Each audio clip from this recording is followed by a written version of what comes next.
These are the different types of Buddha which exist in Tibet, in Southeast Asia.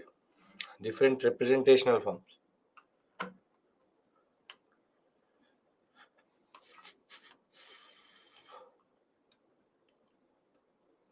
Meenakshi temple will do later. Nayak school we have to do later.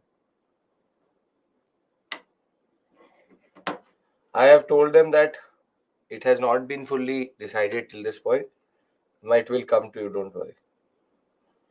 Last moment, we have to just change.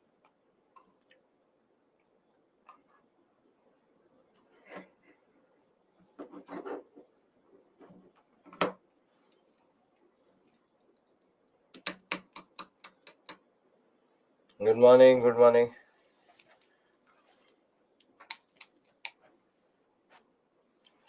Not Mahendra Varman, Nasim Varman, Raj Simha. Vahan means, Vahan is standard thing in every temple. There will be one Vahan of the god. It's a standard thing. Every temple has it, Dravida or Nagara, all of them.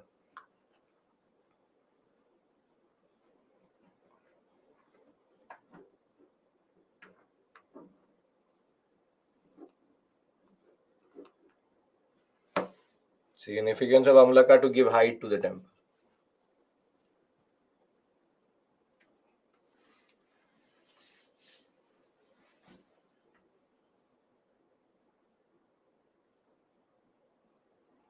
I wait one more minute because we still don't have quorum and then we start.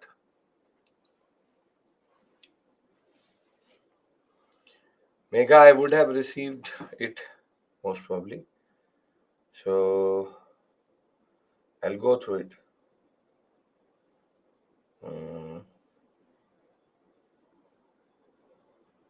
Yes. CSAT preparation.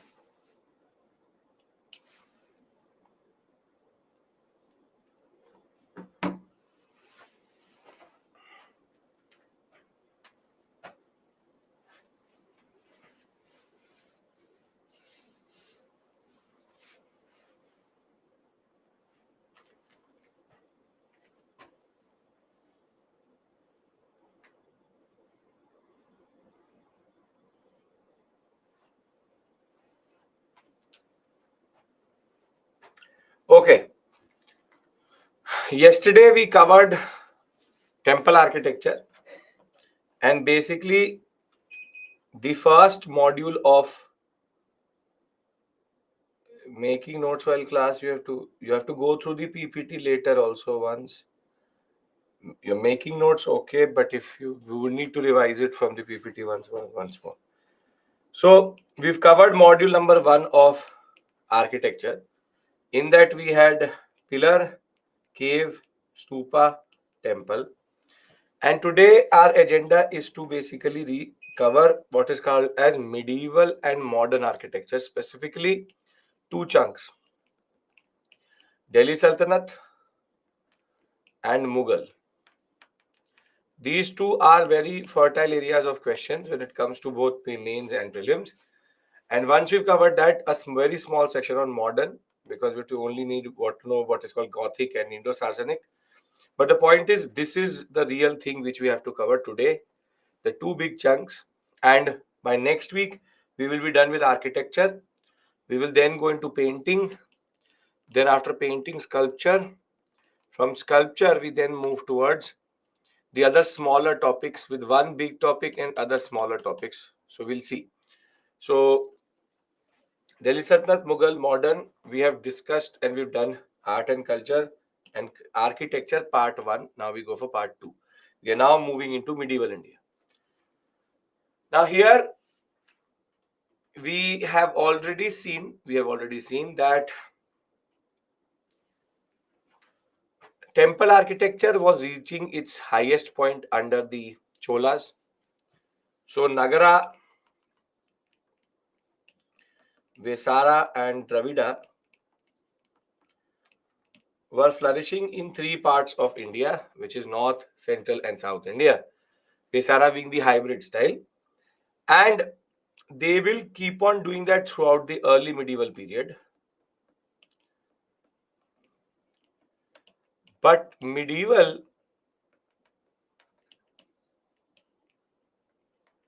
there will be a shift. There will be a shift. And that shift is towards what we call as Indo-Islamic culture and architecture. Now, one thing should be very, very clear, that you have to write Indo-Islamic culture and Indo-Islamic architecture, as Islamic architecture will not be the right categorization as a lot of books do it. Because if you talk about Islamic culture and Islamic architecture, that was prevalent in most parts of Central Asia, be it the Delhi Sultanate or be it the Mughals. Their architecture is quite different to what we see in Central Asia. There are no parallels to the Humayun's tomb, to the Mehrauli sector, what is called Qutub complex, to Taj Mahal, anywhere across the world, Taj Mahal being the wonder of the world in that regard. Because at the end of the day, these monuments are more Indian than they are Islamic. And what makes them Indo-Islamic is because they will bring in Central Asian technology,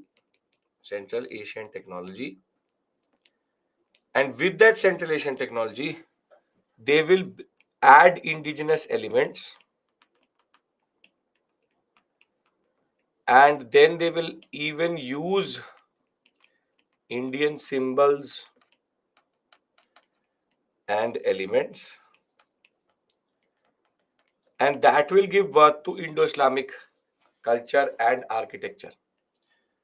So you should be very, very clear in knowing that yes, there may be a certain component which is Central Asian, what we call as techniques and ideas, but they were not just dominating the whole sector itself. Further, once Kutubuddin Aibak had cut off from Central Asia, which we already know again because of the Yalduz issue, this culture became independent. Because independent of Central Asian Islamic influences. Because we don't see any parallels here. So please be very clear in how you categorize this period. Again, WhatsApp University, multiple people, random people on the internet. We'll talk a lot about these areas, talk a lot about them generally. But miscategorization, othering, whatever you want to call, there is this understanding which is there. So any monument, be it from ancient or medieval, is equally Indian and is equally important to conserve and preserve. And that is a very important concept you need to understand generally. This I establish in the first instance itself because you will have to write mains answers, and if you are going to not use these terms, then you're already making sure that the examiner is going to cut marks. So be very, very clear in how you categorize these monuments. Now with this, we enter the first, which is Delhi Sultanate. Now when we talk about Delhi Sultanate, can we start Delhi Sultanate? Yes, not an issue. Indo-Islamic architecture, Indo-Islamic culture. Okay. Now, Delhi Sultanate, it introduces a new phase and a new dynamism into the subcontinent, and it will go in 4 phases. Four phases.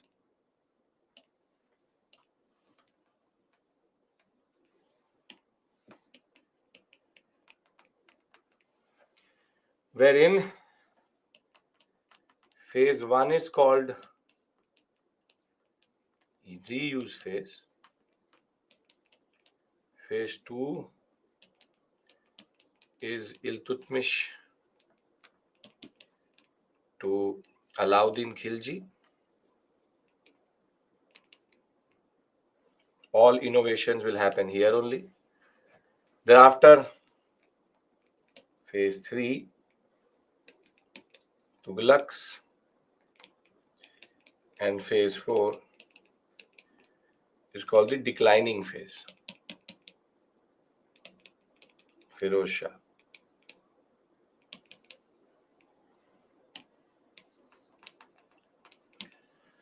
And we have to go in that sequence. So the first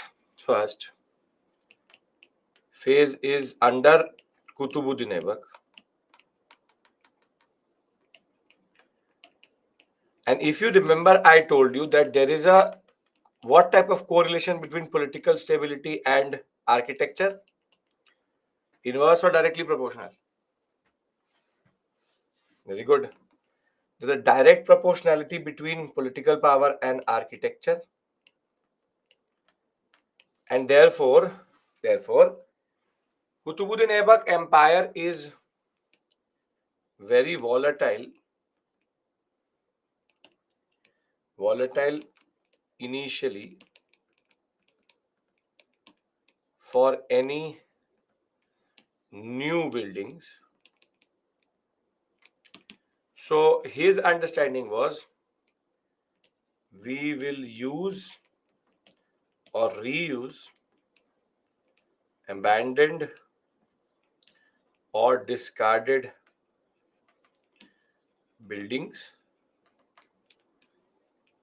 And in this we have two examples. One is called Adhai Din Ka Jhopra, and you will have what is called the Kuwait ul Islam Mosque. This is in Ajmer. This is in Delhi, Mehrauli. And if I show it to you, all automatically understand that these are two buildings which were reused. So the Kuwait ul Islam Mosque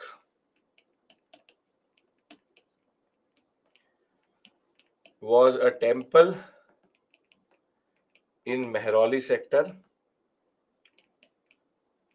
which had been abandoned, and he will reuse it as a form of a mosque.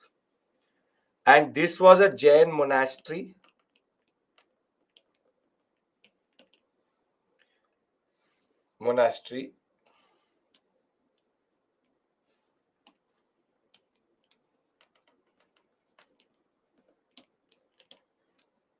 in which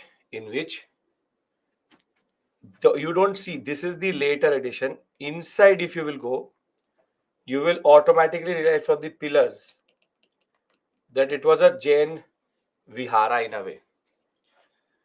And this is indicative of the fact that right now he does not have political stability, so he's just reusing whatever building he can find. And be it the Kuwaitul Islam Mosque in Qutub Minar area or Adhai Din Ka Jhopra in the Ajmer sector, both are just reusing the basic structures which are there, because there is no way he can build anything. And therefore he has no other option but to work with these things. But by end of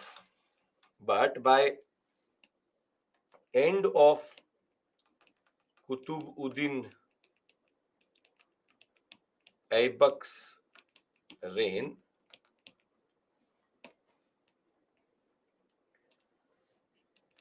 Kutubuddin Aybak's reign, what will happen is that stability will come.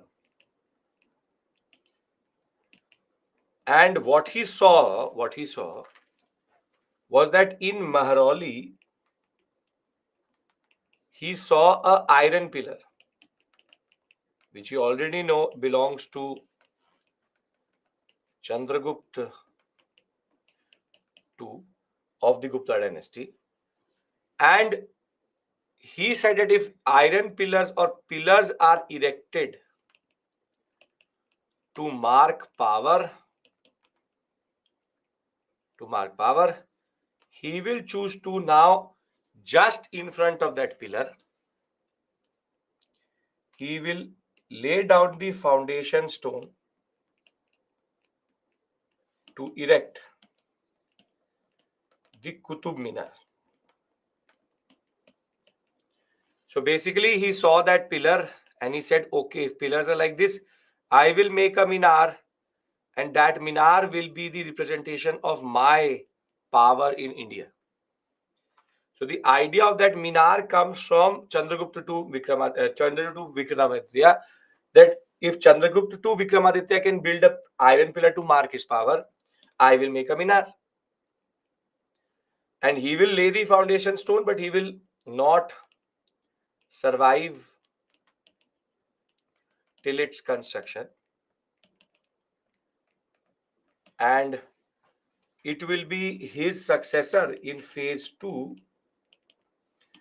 that Iltutmish will complete the pillar, or rather the minar. But are we clear about phase 1? We understand the concept of reuse and we understand the concept of how he gets an idea of a minar. Because now it's going to become a little bit technical, very important that way. Are we clear? Pen and paper should also be with you. You have to draw something. Are we all clear?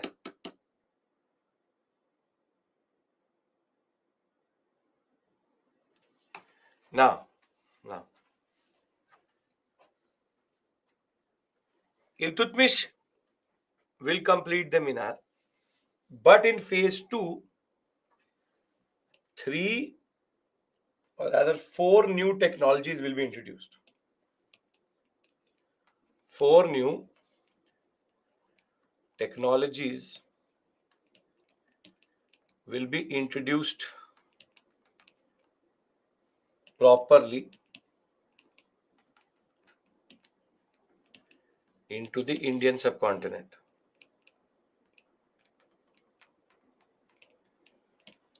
How come idea make a pillar? As I said, Chandragupta II Vikramaditya pillar was already there. That was Chandragupta II marking his power in Delhi.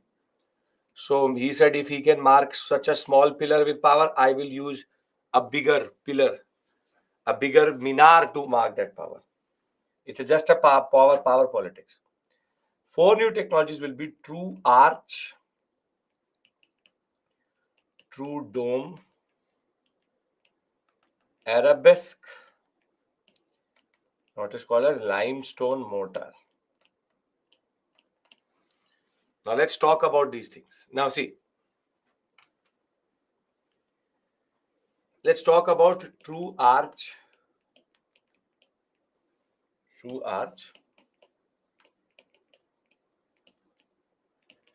and true dome.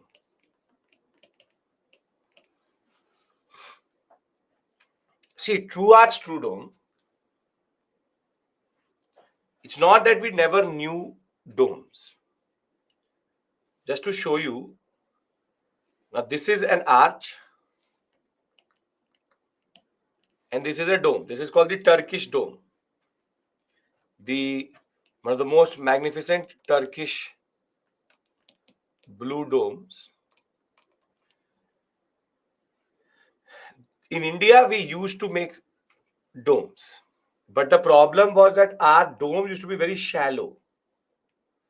very shallow. Shallow domes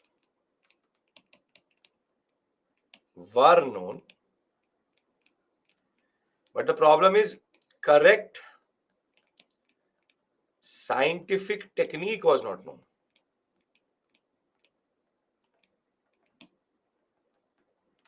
And basically, to the idea of the dome comes from the fact that, for example, it's about grandeur, or according to the Islamic understanding, the whole atmosphere is like a dome. So if you look to the sky, it is like a dome. So they're trying to emulate the dome of the sky, how God looks down on us. That whole dome represents that sky in that regard. So shallow domes were common, and dome cannot be based on, for example, pillars.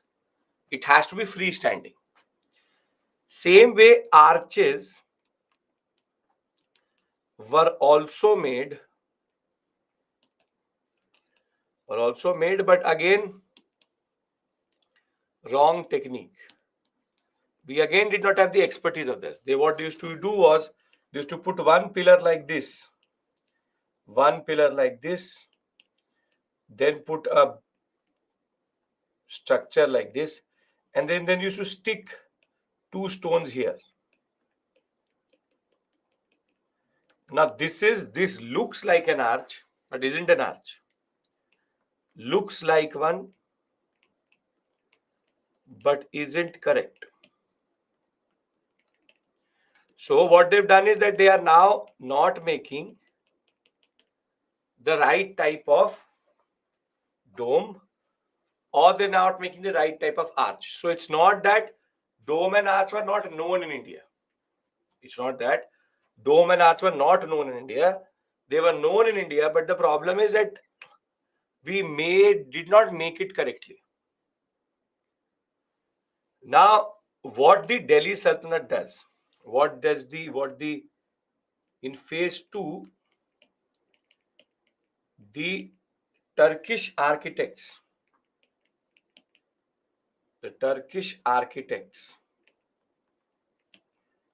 who migrated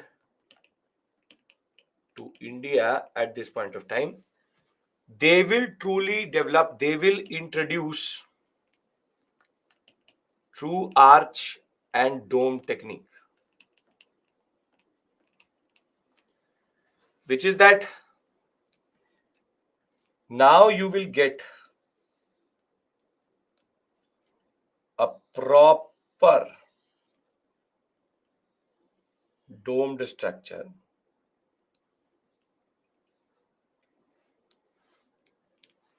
This is called a true dome, and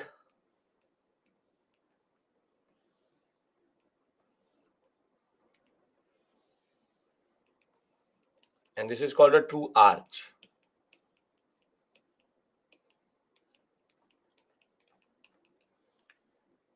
And basically, if I bring these two technologies together, the reason why they wanted true arch, true dome was, if I have a structure in which I have a domed sky,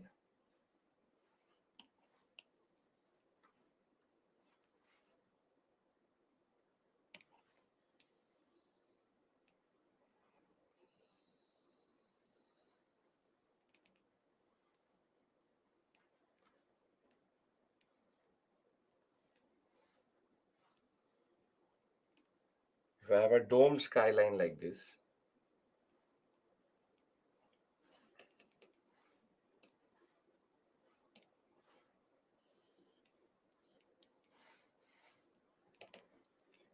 and if I then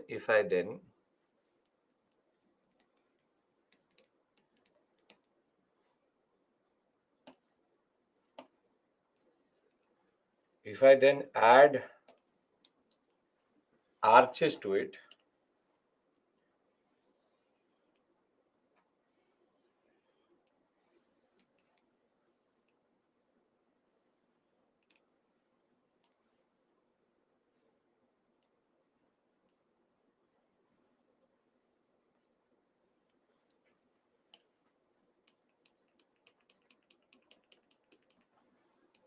what happens is that you get non-pillared halls.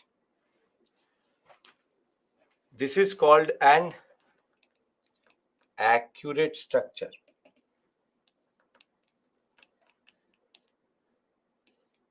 Accurate structure.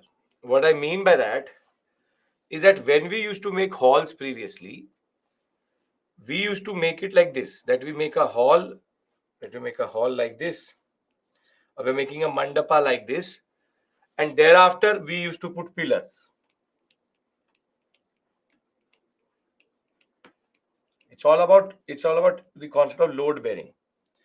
So we needed pillars.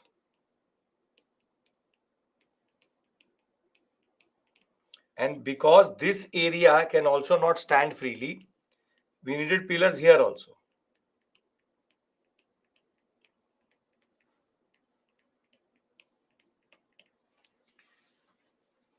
This is called a tribated structure, in which you have a horizontal column, vertical column, and a horizontal ceiling. It's called a tribated structure. The problem of a tribated structure is that if you have too many tribated structures, can I look from one side of the room to the other side without not looking into pillars? A very good example of a tribated structure is this. You can see that the ceiling needs multiple forms of pillars to hold the size. Getting my point? The fact that it is a temple tells us that the tribated way of load bearing concepts will be used, and therefore you can see already, can I look from one side to the other freely? Can I? No. And you contrast this with an image like this, where they've used a dome and where they're using arches.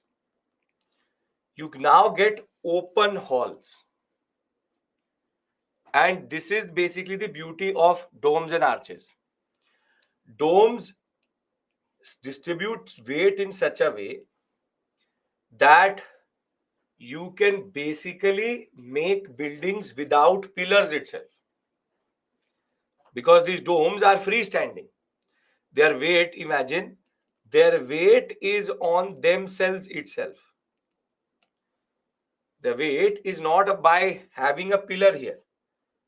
The weight distribution is such that a dome basically divides the power, divides the weight, and it does not need any form of what we today call as load bearing columns.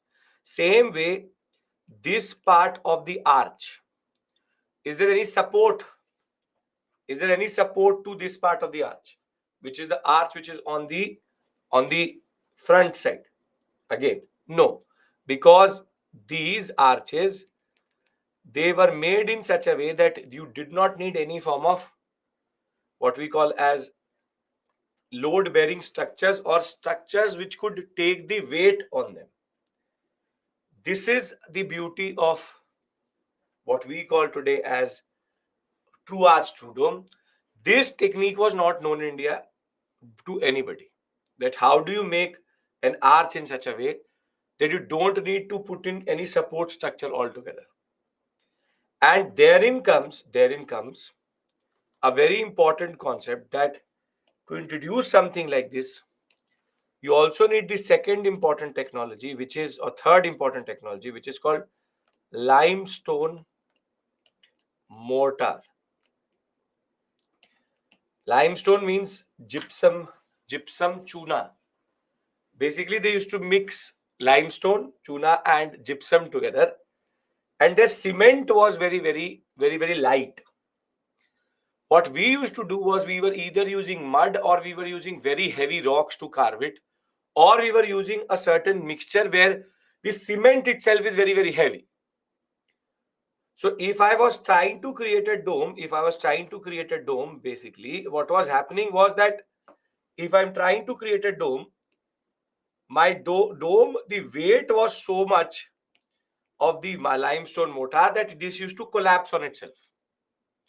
Without limestone mortar, it becomes very heavy. And when it becomes heavy, it will basically break this part. It will break this part, it will fall.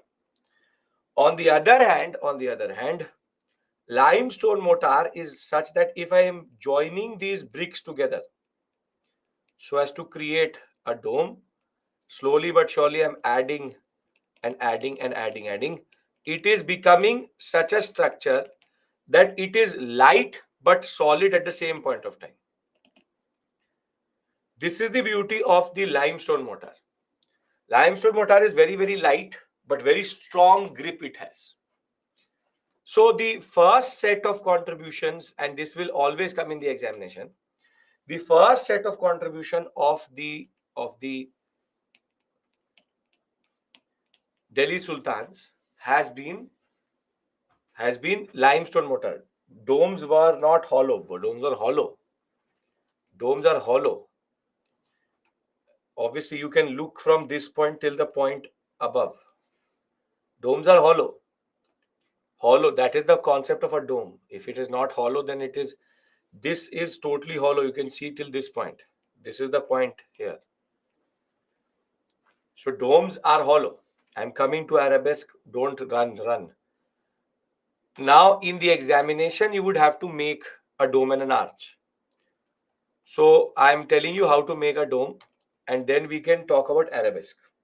Limestone mortar is a new chemical composition which was used in Turkey and in the Central Asian sector quite a lot, which made the glue very, very light but also very, very strong. India did not know it. They brought us this concept and we were able to use it, and then as it is, limestone mortar was very, very strong, so domes were possible. Now in the examination you have to make a dome. So when they ask you to make a dome, it's a very easy concept. Circle and then one second. Circle and hemisphere. Circle, join it like this. You get one dome. Mark it like this that you understand it is hollow. And then arch is make two lines parallel to each other, four lines like this. Then join the lines like this. And then mark the stones by cutting it like this. Once you make it, you tell me, then we move forward. Everybody has to make a dome and an arch. Dome arch.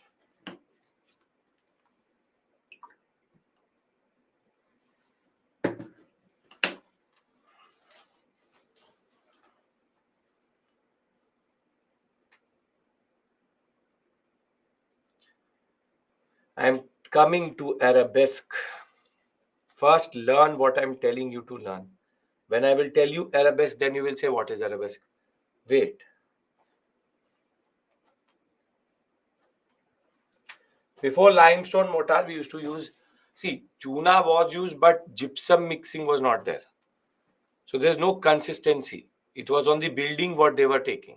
Mostly we were making tribated structure. In tribated structures, you don't need glue because everything is being held by pillars.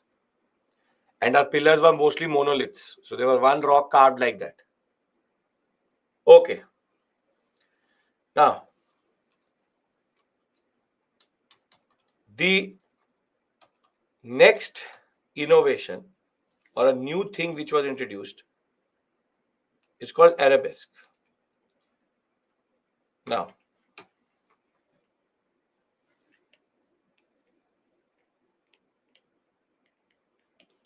it's called a decorative technique. Now, understand one thing. Islam, there's one problem. So, in temples and in what we call as Hinduistic buildings or Brahmanical buildings, can we make images of animals, images of humans? Can we make that? So there is no D bar in recreating the human form. There's no D bar in recreating human forms. If you've been to any temple, you will find animals, you will find godlike objects, you will find also human-like figurines. But in Islam, there's a problem. In Islam, what God has made himself, what Allah has made, you cannot make it. So it is considered un-Islamic to represent animal, human, and in some cases flora and fauna, all forms. So basically I'll remove animal, flora, fauna means both. Very simply, they cannot represent humans because it is believed that it is only the prerogative of God to represent something like that. You can't do it.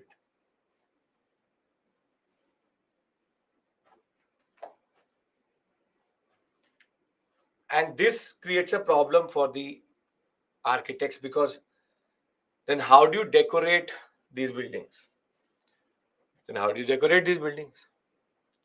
problem is that, and if you've ever been to any of these buildings, you will realize that when they make flowers, you will see that, for example, a sunflower is shown in black color. The colors of the flowers are always wrong. I don't know if you've ever noticed that. But that is also a technique. They make unrealistic flowers so as to show that God did not make it. So flora, fauna, humans, any form is not allowed under Islam, and therefore the architect cannot use the decorative technique of using human forms.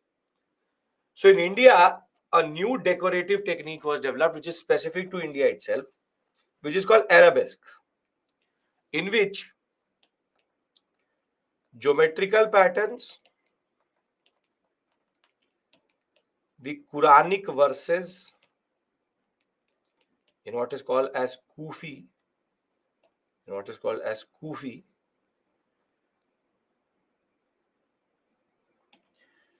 it is considered un-Islamic to represent human and in some cases flora, fauna in all forms.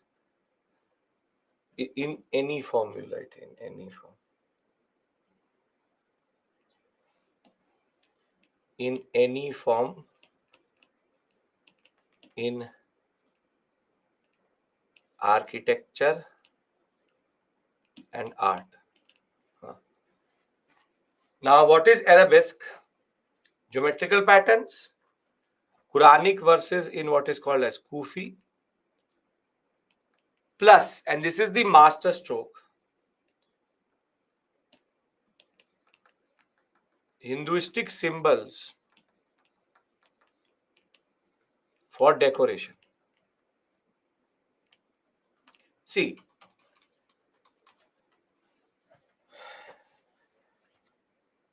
no, it's okay across the world, anywhere. Now, very simply, what the architect did was, he said, okay, and I cannot represent humans, I cannot represent animals, I cannot represent any form of plant. Sure. So what I'll do is I'll represent it through geometrical patterns. So you see, geometrical patterns now became very common. Then what they did was that they started to write the Quranic verses in a calligraphic form as a way of decoration. You see this is called Kufi. That they write, use the Arabic script itself as a form of representation, as a form of decoration. They very beautifully make this as a form of decoration. But the biggest masterstroke which the Delhi Sultans did, when the ulema said to them that no, you can't use Islamic symbols, So Kutubuddin Aibak or any of these kings said that, okay, so let me do one thing. Hinduism is not part of Islam. They said, yes, it is not part of Islam. Let us take Hindu symbols. And this is where the syncretism of this period comes through, and this is why it's called Indo-Islamic culture. Because what will happen is that they will now start to use, for example, the lotus, the inverted lotus, different forms of plants, different forms of techniques which are used in temples to decorate their own buildings. And if the ulama said, what are you doing? What are you doing? He said, it's a Hindu symbol. So it is an Islamic symbol. And herein lies the way in which the way we were decorating, it becomes more and more, in a way, Indian. So for example, you see here, it's called a lotus. Thereafter, they will start to use geometrical patterns which were quite common in temples. They were using, don't use the word Indian, they were using Hinduistic symbols within the arabesque, because that is the master stroke. That is a master stroke. Because previously they are not allowed to use anything other than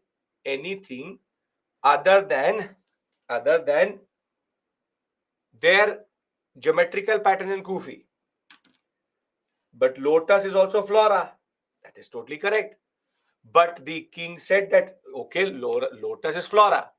But lotus is the representation of Hinduism. Try to understand this point.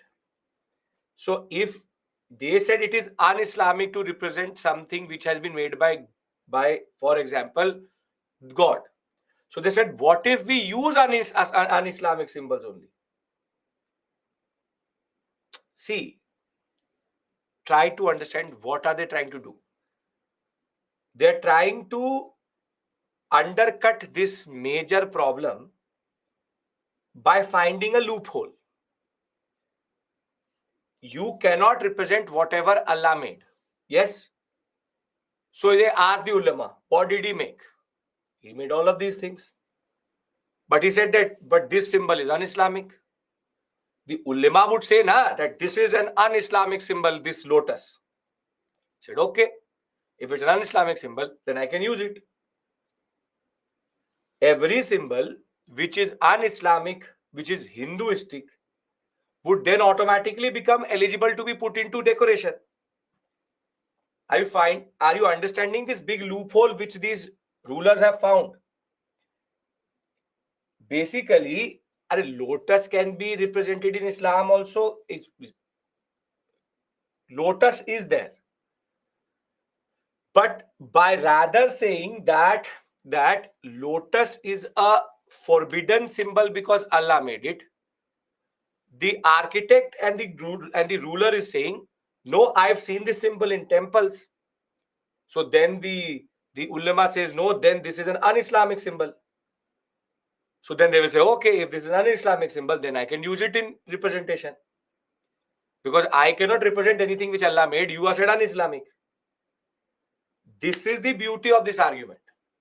This shows a very, very beautiful open mind. You can see, you have seen these representations in, if your mothers make rangoli, you would know that, or your sisters, or you make yourself rangolis. These are not geometrical patterns. These are very, very specific patterns which are made in rangoli patterns, made in temples. So what the architect does is that he goes to every temple, and wherever he finds any pattern which is used in temple, he says to the ulama, see, un-Islamic. That is not Islam. I can use this pattern. So imagine the level of frustration the ulamas or the Maulvis would have felt when the architect now starts to say everything which is used in temple for decoration, I can use, because that has been in a temple. So understand this point. Debarring human forms and animal forms, all forms of decoration can see all forms of decoration which are used in temple decoration can now be used in India, in these temples, in these buildings itself. They use flora fauna to represent non-Islamic symbols. Again, you're not getting the point. It's a very simple word play. It's a word play. It's a very simple point. They cannot represent Islamic symbols. But if I ask an ulama that, okay, for example, does this phone represent Islam? So he says, yes, it represents Islam. But I have seen this symbol in a temple. Then the ulama said, no, then it is a Hindu symbol. Then he says, okay, then I'll use this in my building.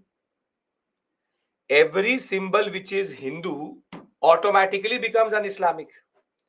But rather than staying away from it, the fact is Islamic architecture became Indo-Islamic architecture because they were open to syncretize different forms of decoration.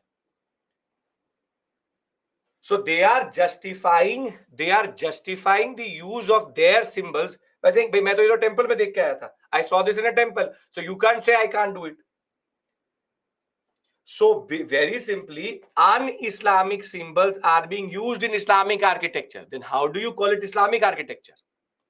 I'm trying to remove a certain thing from you. We say that these are Islamic buildings, but the decoration is all un-Islamic. Then how can it be an Islamic building? So therefore, that is why the word we give it is called Indo-Islamic architecture. Because the symbols here are much more indigenous than actually something which was used. So they are using the Quranic verses, and this is the beauty of India, unity in diversity, that just where the Quranic verse is written, under it you have a pattern which is very common in temple architecture. So the simple point is, at last, Islamic architecture uses, they undercut the restrictions by arguing that those representations were un-Islamic, but they are basically, lotus can exist anywhere. The fact is that they said that when I put a lotus on my building, I'm not putting it as a representation of Allah, I'm putting it as a Hindu symbol. If I'm putting it as a Hindu symbol, then it automatically becomes un-Islamic, and therefore I can use it. It's a master stroke. But how can Islamic buildings can use designs from temple if it is, then how to distinguish between both? Why do you want to distinguish? Why do you want to distinguish?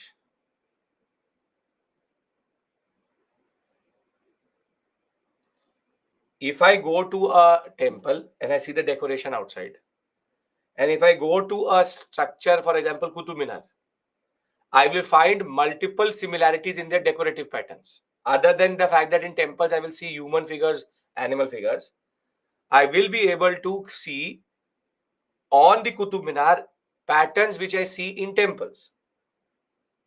And therefore, if I use the pattern which is there on this, and you can see the Qutub Minar uses these patterns which were there on these pillars. The Eureka moment comes by looking at these pillars. In Kuwaitul Islam Mosque, they saw that, okay, I can make this pattern and it will be called a Hindu pattern. This is what makes this period a period which is truly Indian, which is that in the same building we have two cultures coming together. If it is not digesting, digest, drink water a little bit. Little bit, yahan se nahi niche ja raha hai, to try to take it down. Because I know it will take time to digest that how can this happen? That is the beauty of, that is the difference between you and me and these people who are living in medieval India. You and me will say, oh, Islamic Hindu, no. They were like, let's find a loophole in this. And the loophole is, let's use Hinduistic symbols in Islamic buildings. It's a syncretization. It's an amalgamation of cultures coming together. And Akbar and the Mughals will break rules like anything. They will find this excuse and create structures which till today create a new understanding itself. This is basically about, it's not just about cutting under, it's not about undercutting ulemas. It's having an open mind to architecture. It's having an open understanding. Because if it's not that the ulema is always standing there and seeing the construction, it's not like that. If you don't understand one thing, you should understand one thing. Did the Turkish sultans come with all the labor which was coming? The labor which was constructing this was not coming from Turkey. It's all Indian labor. So think of it that the architect is a Turkish architect. But the people who are constructing these buildings, they are Indian. They are indigenous to India. So they go to the architect and say that I have an idea. Let me make a pattern which I've made for my generations have made for previous generations for the temples.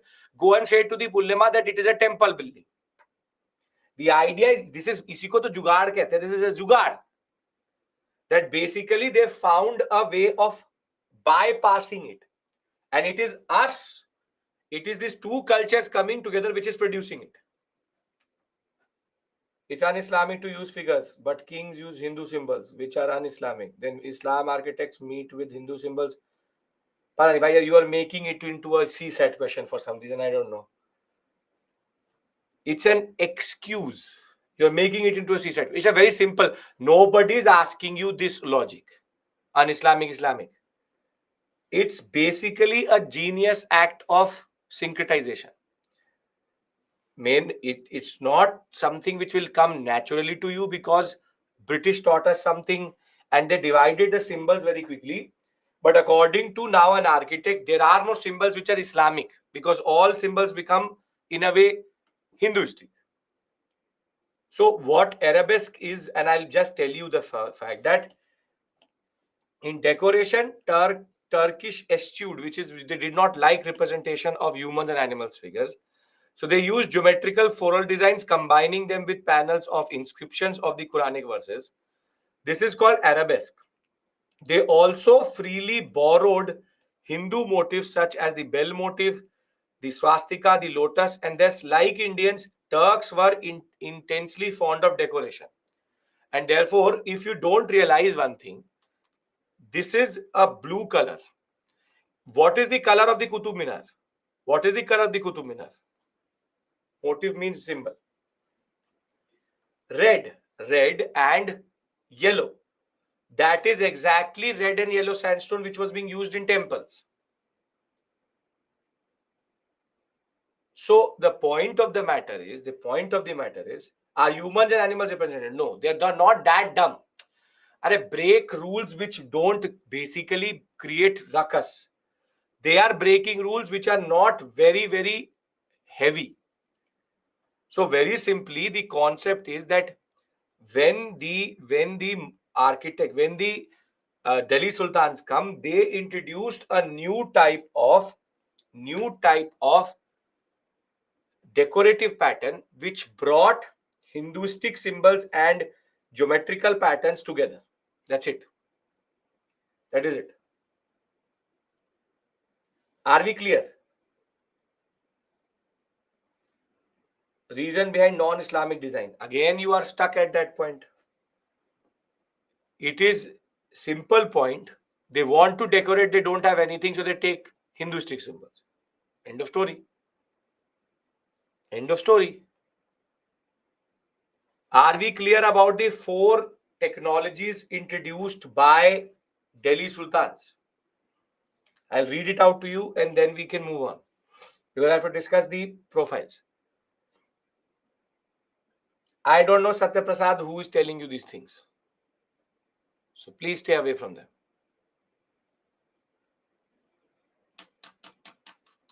Can we move on? Are you still stuck in this? See, you are not able to figure it out. Think how the ulema would have felt. 2023, secular Indian, not able to digest this fact. Imagine what the ulama would have thought. That the architect is saying that un-Islamic, Islamic, un-Islamic, Hinduistic, what does that mean? It's a literal masterstroke. That is what makes medieval India Indian history and Indian Indo-Islamic culture. These are not buildings which were created by someone else. It was made by us. It is made by our artisans. It is made by our carvers.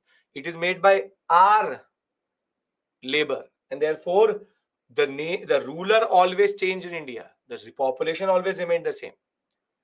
And these are the artisans and the masons and the Rajmistris and the Mistris who are going and saying to the architect, don't worry, we know how we can undercut this problem. You want to decorate, you like decoration, we will decorate. Okay, now.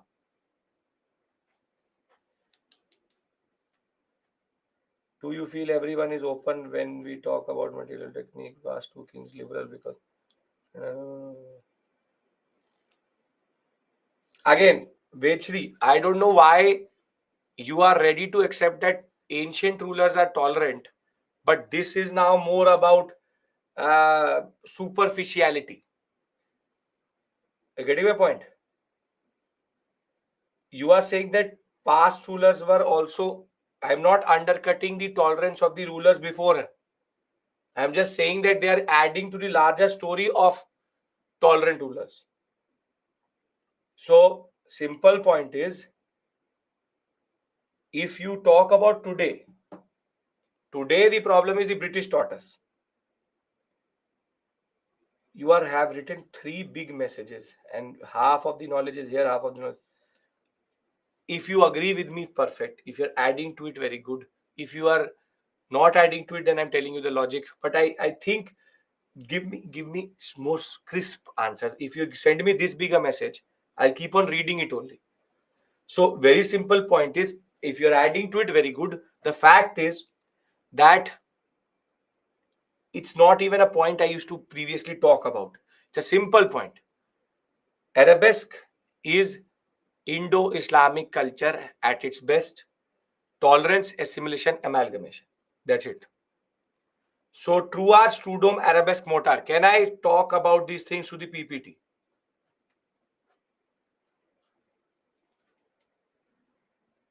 Okay. Now,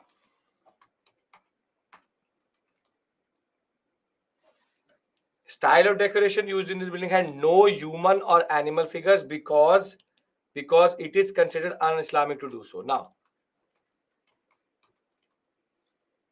in phase 2, we have the true arch and true dome coming in. The arch and the dome were known previously, but they were not used at large scale, and the correct scientific method was also not known.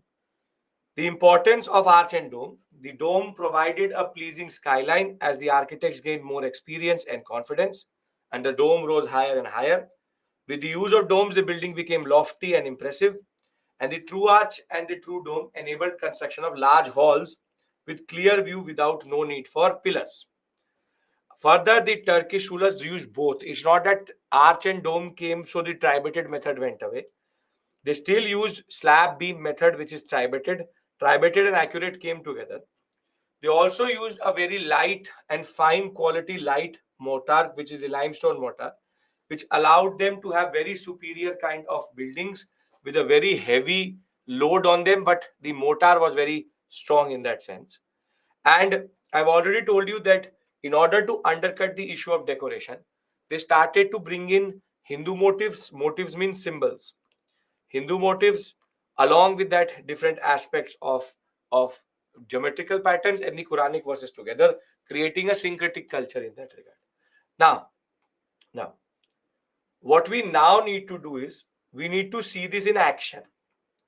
So can I now discuss the buildings in which you can see this? 4 techniques. When they will ask you what are the architectural contribution of the Delhi Sultans? True arch, true dome, arabesque, limestone mortar. Now I want to discuss the Qutub complex with you, and I want you to see 2-3 things so that you have a certain visual memory of these things. And this is where we will be different from Nitin Singhania. Nitin Singhania talks about a lot of things but has no images. I'm trying to be more visual as possible, which I will do in Mughal architecture even more.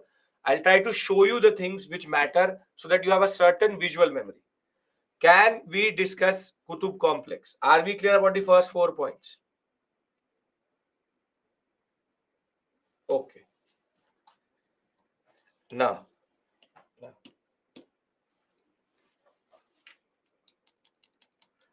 in the Qutub complex, we see two worlds coming together. We already know about the Chandragupta II Vikramaditya pillar. But to top it off, we have a very big Qutub Minar to show the same type of power. Kuwaitul Islam Mosque is the reused temple which is there. Thereafter, you have something called the Alai Darwaza.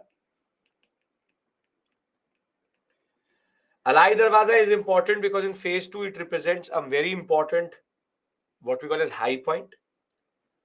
Then you have what is called as Iltutmish tomb.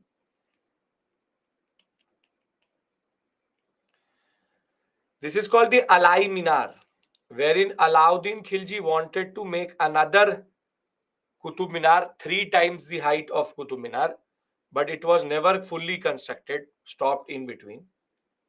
And each of these buildings, be it Qutub Minar, be it Iltutmish tomb and Alai Darwaza, have very interesting concepts within it. When you look at the Qutub Minar is a 71.4 meter high minar which was started by Qutbuddin Aibak, finished by Iltutmish. But the beauty or the most interesting technique about this minar is that the balconies have been made in such a way that even if you stand at this point, you can see till this point, the balconies don't protrude the vision. So the balconies are tapered in such a way that they are embedded inside the Qutub Minar itself. Now, if you look at the Qutub Minar, you will realize that it's not a smooth minar.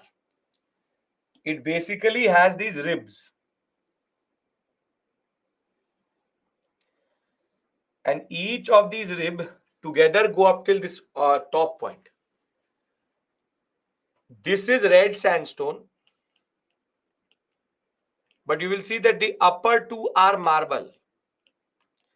And the reason is that Qutub Minar was started by Qutbuddin Aibak, finished by Iltutmish, and then in the Firoz Shah Tughlaq period, it is believed that the Qutub Minar was struck by lightning. When it was struck by lightning, the upper two levels got destroyed. So Firoz Shah Tughlaq actually reconstructed the upper two levels. So when he reconstructed it, he changed the design. By that point of time, marble was available, so he used that. That is why you will see first 3 levels look the same. Thereafter, the upper 2 levels look different. And as I said, the people used to previously go, you could go up till any of these points previously. However, then people started to misuse the height against their own life. And thereafter, now you can't actually go up the Qutub Minar itself, but people used to go previously to Qutub Minar top. The fact of the matter remains, or the fact of the matter is that with no modern construction technique, with no excavators, with no cranes, 71.4 meter is a very, very big height. And you could see the whole Mehrauli area from this, even till the next city which Alauddin Khilji will make, which is Siri. You could see it from Qutub Minar. In itself, it is an architectural marvel. If you live in Delhi, if you've never been to the Qutub complex, I would recommend you to go there because it will show you a new side to architecture in India. Thereafter, we get, this is called Iltutmish's tomb. Now, Iltutmish's tomb is considered to be an epitome of what we call as arabesque. Basically, our own architects and our own masons had become so good at carving that it is believed that every inch of the tomb has some form of carving. This is your arch. This is Iltutmish himself. You have the Hindu symbols in the arabesque itself, but you can see this type of decorative pattern is quite common in the upper ceilings of temples. The fact is that arabesque had now become properly established, had now become very settled, and now they have started to develop very beautiful forms of buildings in which now they have become such a big expert that they don't even leave 1 inch without carving it. Carving technology had become so good that now it was a disgrace to have a surface to be plain. Then comes this I call phase 2B, if you want to call it. Then come the Khiljis. Jalaluddin Khilji did not have a lot of time to do anything. But basically, Alauddin Khilji will be the one who will establish a city called Siri. But unfortunately, except for a mosque and a wall, the whole Siri Fort area, which if you again been to Delhi, you would know Siri Fort area. That whole name Siri Fort area is given by after the name of Alauddin Khilji's building, which is Siri. Now Siri, the problem is that the nothing survives generally except for the Alai Darwaza. Now the Alai Darwaza, which is an addition by Alauddin Khilji to the Mehrauli complex, this building, it is said, or it is not said, it has the most scientifically correct true arch and true dome in Indian subcontinent. And it is the first time this dome and the arches inside it are considered to be the best example of a scientifically made true arch, true dome. So as it says here, Alai Darwaza contains a dome which is for the first time made by correct scientific lines. Thus, they had mastered the way of making arches and domes. And you can see that from the inside, you have again this work which is very common in Rajasthan. Later, this will become what is called Jali work later. But this type of what we call as patterning is very common in Rajasthan. There's a Rajasthani type of carving in that regard. What is this scientific? Scientific means if I go and measure it properly, exact correct scientific technique has been used. Now we move to phase 3. And now come the Tughlaqs. And when we talk about the Tughlaqs, the fact of the matter is that they will initially show off, much like what was done by Muhammad bin Tughlaq. They will initially show off. But what will happen is that within the Tughlaqs itself, we will see how political power and economic power can be seen inside or parallelly, something which can be seen within architecture, how it gets represented. So the initial representation of the Tughlaqs was the Tughlaqabad Fort, Jahanpanah, which is made next to Tughlaqabad Fort, Firozabad. And here they will develop the zenith of Delhi Sultanate architecture, which is called the Ghiyasuddin Tughlaq tomb. So after murdering his own father, Muhammad bin Tughlaq did spend some money on the tomb of his father. It's called Ghiyasuddin Tughlaq tomb. It is inside Tughlakabad Fort. And this is the first time we see a marble dome. So the contribution of Tughlaqs. First is that he developed for the first time a marble dome. Now, if you've ever dealt with marble, I don't know if you've ever seen marble or if you've ever used marble. Marble is very heavy. It's a stone.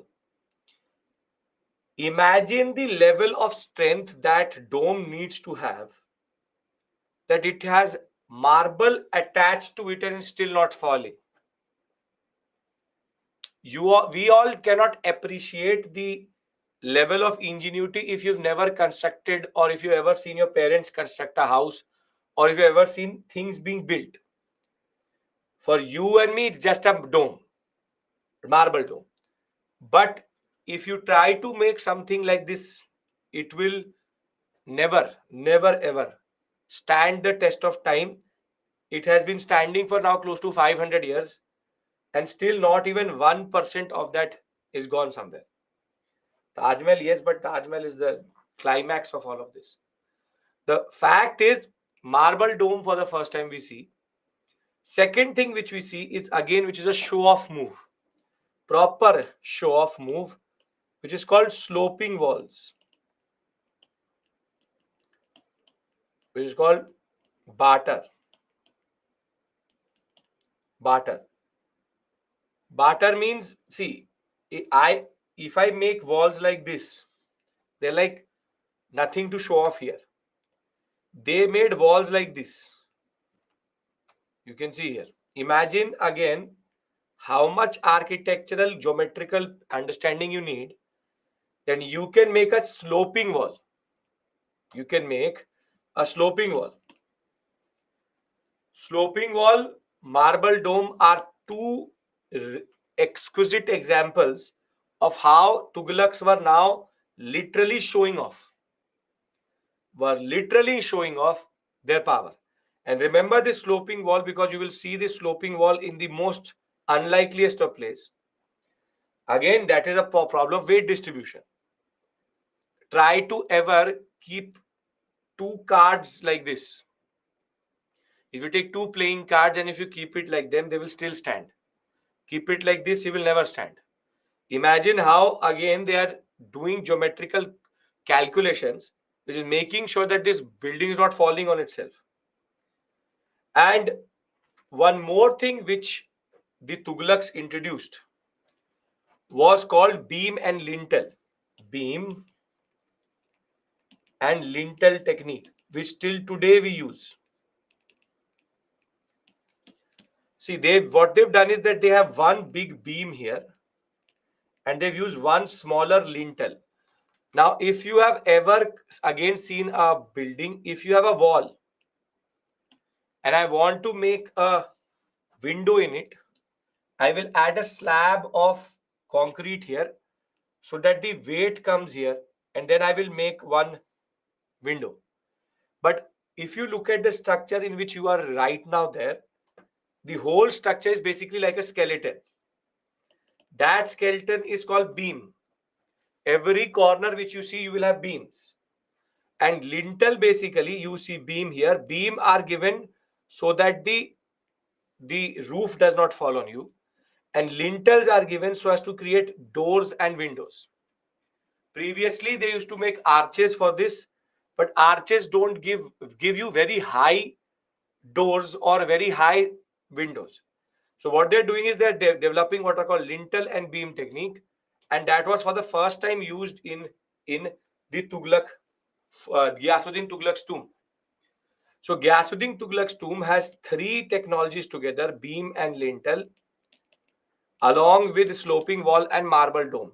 You would be asking yourself, why do I need to know these things? Because UPSC can ask you the contribution of Delhi Sultans to the Indian architecture, and also they can ask you individual contribution of Tughlaqs, Khiljis, or the Mamluks, and they can also ask you prelims question out of this area in that sense.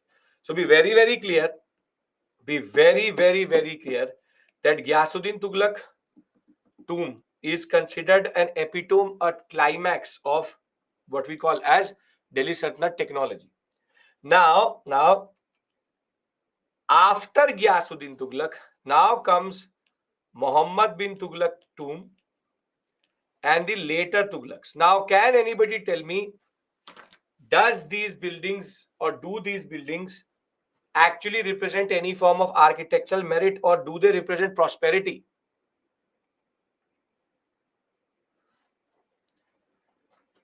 Now, basically, in the tomb of Muhammad bin Tughlaq and his later Tughlaqs, I can see three things. Reuse of material, cheap white or gray sandstone, and now they have no architectural merit. They were using beautiful red sandstone. Now they don't have that money only. So what they do is that they go to these very cheap, very cheap gray sandstone. And the problem with gray sandstone is that till Muhammad bin Tughlaq, still they had gray sandstone. After that, they will not even have that. They will just make it out of rubble. And the biggest issue is that with gray sandstone, you can't carve on it. It is very hard. So now, even if that was the case, you will give it to the Tughlaqs that they will still add a lotus for sure. They loved the lotus. I will tell you, lotus will become a very standard technique, a standard thing which will be always put at the entrance. The fact of the matter is that the later Tughlaqs represent a regression, and you can see it. And I will make you write this. I'll write it down once I consolidate after the break. In a way, there's a correlation between architecture and political and economic power. And by the time you come to phase 4, which is Firoz Shah Tughlaq, you get this ugly building which is called Firoz Shah Kotla. No barter was used, only recycled stone was used. Still, lotus is used because that is what their obsession is. But if you look at this building, it does it look like a power? Does it look like a fort made by a person who's powerful? It looks like a person who's just made a fort as out of rubble which was available. And this is where you need to understand one thing. Architecture matters because architecture is a way of understanding history and can correlate to things. Muhammad bin Tughlaq talked about a lot of things, but you can see his buildings represent that there is a problem. And by the time we come to Firoz Shah Tughlaq, we can see it, literally see it. So before we go to the Lodhis, which I will go after the break, what I want to do here is two things. I want you to very simply think about what I've said to you. When I come back, I will consolidate everything on one slide, and we will then move to Lodhis and then the Mughals. Done? Firoz Shah Kotla Stadium is now called Arun Jaitley Stadium. Barter means sloping wall. Done. Yes? Okay. So take a break here. We'll come back at 7:40 and then we'll take the story forward.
Welcome back.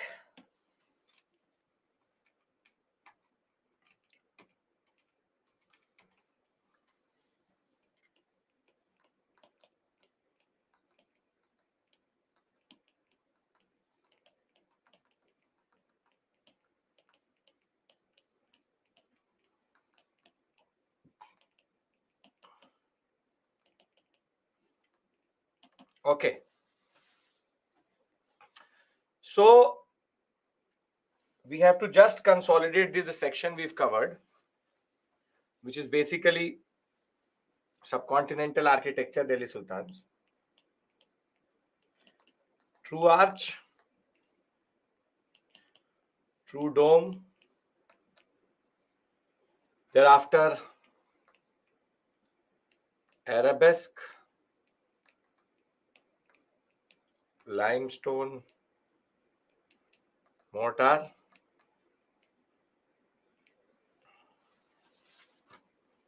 you have accurate structures,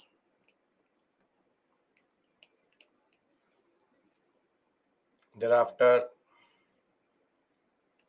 marble dome,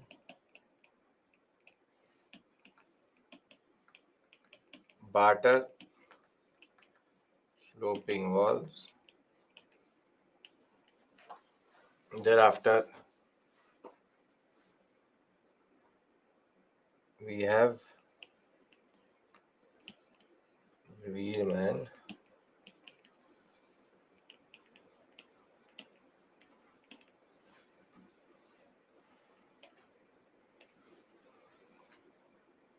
these three are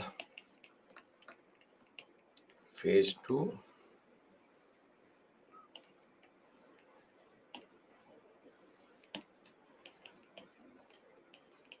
phase 3, phase 3. Done. You can write 1122 lines about each one of them, and if you do that, you will get a 150 to 50 word answer. Are we clear about Delhi Sultanate contribution to the Indian subcontinent architecture? Fifth, accurate structures. Accurate structures mean no pillars.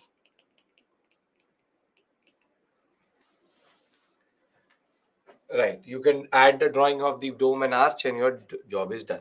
Okay. Gypsum and limestone mortar. Yes. Limestone and gypsum mixing. Now we talk about the Lodhis. Sayyads. The one point which I need to write is architecture is an important window to the political and economic milieu of that period.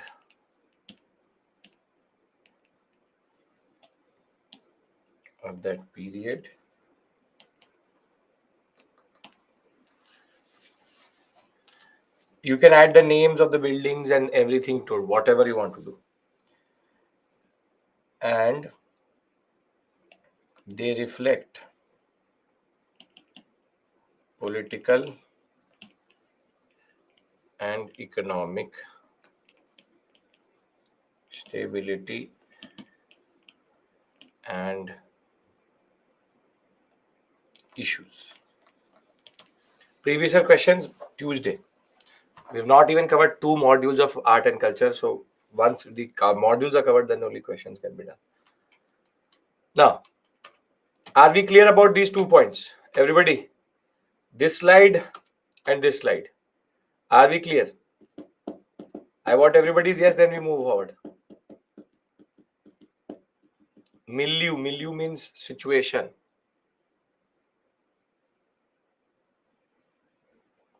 Okay. Now, when we talk about Lodhis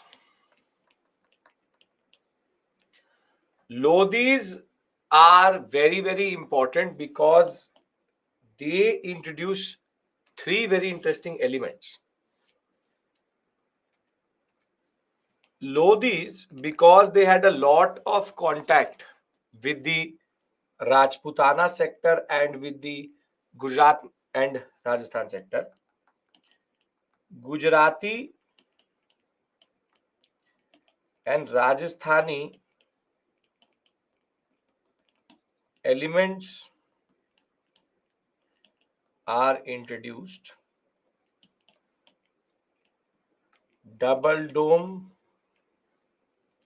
and the concept of garden complex for tombs comes from the Lodhis. Basically, what I mean by that is that all of the Lodhi kings are in one Lodhi gardens of Delhi, from Bahlul to Sikandar to Ibrahim. And the concept of having a garden around your tomb is something which comes from them. They have beam and lintel structure. But when you look at a Lodhi dome, they were making what are called double domes. A dome on a dome. A dome on a dome. Basically, if you tell me, if I have, for example, 1 second, if I have a building, and in that building I have a very high dome, what is going to happen if I speak in this type of room? What is going to happen? Very high dome. It will echo. It will echo too much because the ceiling is too high.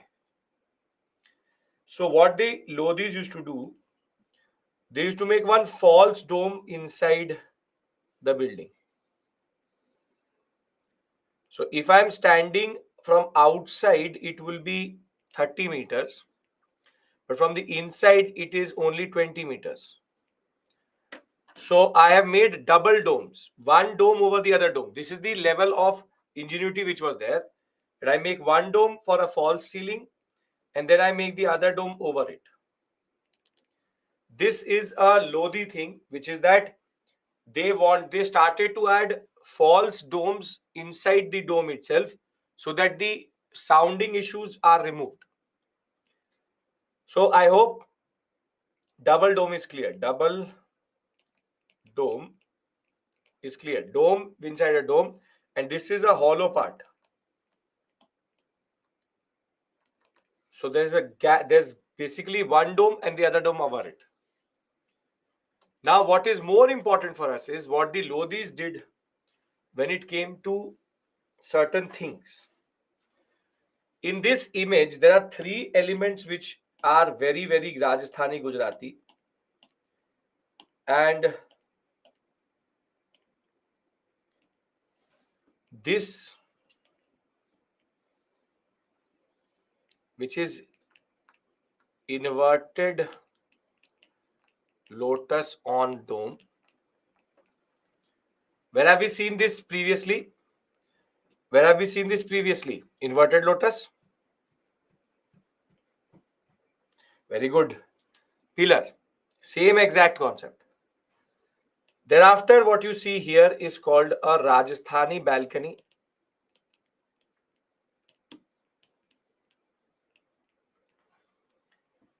Then these are called caves or aways. I will show you, I will make them small for you. And one more thing which is not here, which is called a chhatari or domed kiosk. See, there are in Lodhis, the fact that the dome has a inverted lotus on it is basically a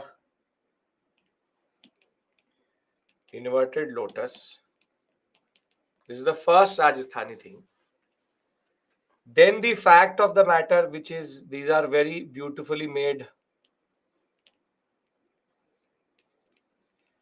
This is called Rajasthani balcony.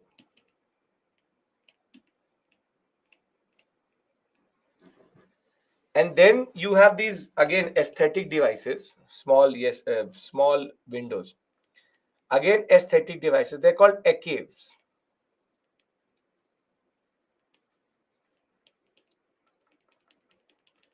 You will find this on buildings, small pillars like that come out.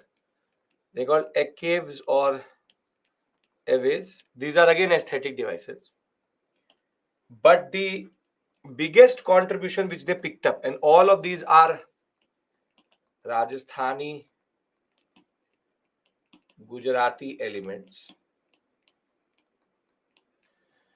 It's called a domed kiosk. You would have again seen it in your life for sure. You don't know it.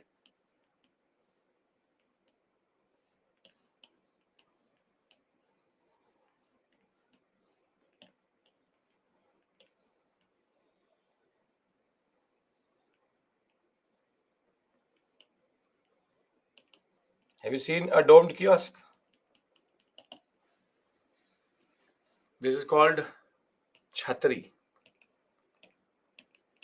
or domed kiosk. Just to show you one, see this. This is a Chhatri. Then one more image, more clearly. Yeah, this is called a Chhatri.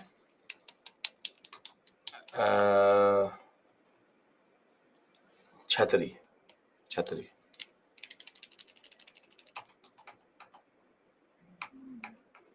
Here you have again Chhatris. This is called domed kiosk. Chhatri.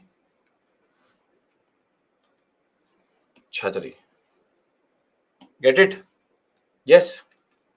It's an Udaipur, Jodhpur tradition which is picked up by the Lodhis very quickly. Are we clear about this? Which is the 4 elements which the Lodhis introduce. Yes. Now, the fact is that balcony, kiosk, caves, lintel beam, and double dome. Lodhis in a way create the base on which the Mughals will act. And in that sense, even before the Mughals had come to India, or even before Babur had fought Panipat, Indo-Islamic architecture from 1206 to 1450 to 1526, in this 200-300 year period, limestone mortar, sloping wall, true arch, true dome, and Indo-Islamic culture, intricate designs, which is called arabesque, plus balcony, kiosk, a cave, and inverted lotus. All of these elements had been added by the Lodhis along with double dome. When the Mughals came to India, they had already, or these Delhi Sultanate rulers and Lodhis had already established the base on which they could go forward. Either they could make architecture better or worse, and the Mughals will make it better. Can we discuss the Mughals now?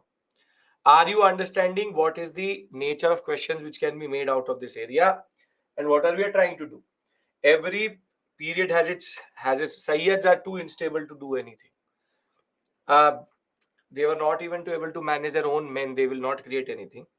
The simple point is the nature of questions will be based on the idea that what is the contribution of each of these periods or each of these sultans, which is, for example, what is the contribution of Delhi Sultans, What is the contribution of Lodi Sultans? And now we are going towards Mughals. So if we enter Mughals, we have to discuss about Babur and Humayun first. Can we do that? Yeah, evolutionary type of answer, yes. In which you have to tell them how things are changing over a period of time. Okay.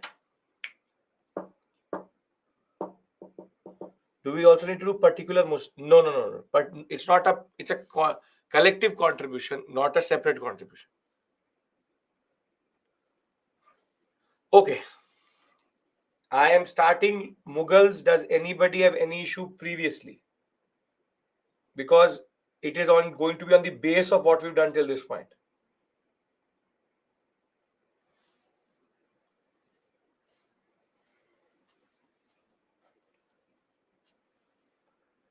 Caves are nothing but this. It's a small structure like this. This is called an cave. Nothing more, nothing big. It's just an aesthetic device. Makes your corner look better. That's it. Okay. Now, still a lot of you are not saying anything. So I presume that everybody is on the same page. Why we include Lodhis? Why we include Lodhis into Delhi Sultanate, not in early Mughals? I am not adding Lodhis into Delhi Sultanate. I call them Lodhis, which is pre-Mughal dynasty. Kiosk is Chhatri, yes. Double dome is a dome inside a dome. Lintel beam along with Rajasthani balcony is something which they will combine to create it together. Lintel beam is needed to create a Rajasthani balcony. Okay. Now, still a lot of you are either sleeping or what about Sayyids? If there's a correlation between monumentality and political stability, will the Sayyids have anything? What was Gujarati element in this? These are Gujarati elements. These four concepts itself are Gujarati style taken up by Lodhis and added to Indo-Islamic architecture. I am now presuming everybody is on the same page and we are moving forward. Either you're sleeping or whatever it may be. Okay. Now, Mughals, Babur, he again does not have that political stability to do anything. And Babur's main contribution within the Indian subcontinent are two very ugly looking mosques. One at Panipat, which I am going to show you here, this one, Panipat, and the other one at Sambhal. These mosques have no real addition to anything. They were made very quickly in a haste of Babur's period. And therefore, the dome itself is a testament to the fact that he did not want to add anything. So Babur's contribution is nothing really except for one thing which he did in Kabul. In Kabul, he introduced what we call as the Char Bagh concept. See, Babur comes from a very, very arid area, very, very arid area, which is, for example, coming from Samarkand, Fargana, very arid area. So he used to love gardens. He used to love gardens quite a lot, which is that basically wherever he went, he created a lot of gardens. Now, this is called a charbagh because if I divide it into two parts, I will get 4 quadrants. This is what I called charbagh. And in every charbagh, they used to always have along with it water works in that regard, water and water works. And water was important because a bagh needs a lot of water generally. So charbagh concept is something which Babur introduced whilst entering into the Indian subcontinent. And for him, it was about greenery, it was about the environment, it was about looking at trees because that is something which he never saw in Fargana and all. So the fact of the matter is that Babur's contribution is the Charbagh concept, which will be taken forward as you will see later. But other than that, no real architectural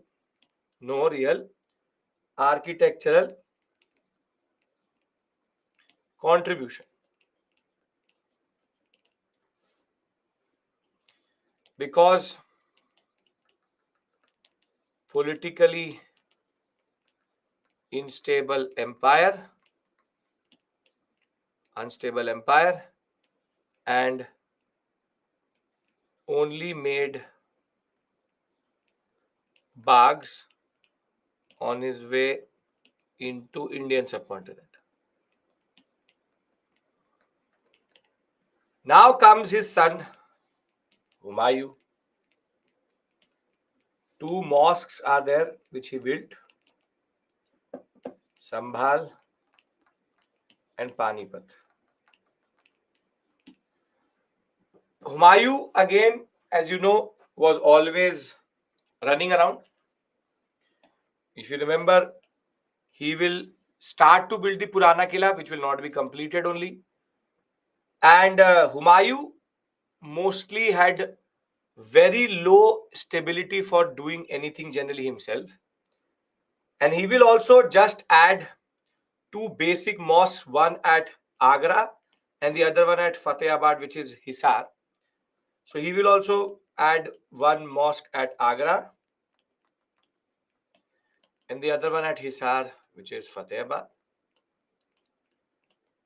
But again, nothing himself really, because he is too engrossed in either fighting Sher Shah Suri or developing his library. Literary-wise, literature-wise, Humayun's library was considered very, very important. But when Humayun will die and Akbar will come to power, when Humayun will die and Akbar will come to power, and once Akbar became politically stable by after 1555, 1556, he will die thereafter by 1580-ish period. When Akbar will come to power, he will, on the request of her mother, Hamida Bano Begum,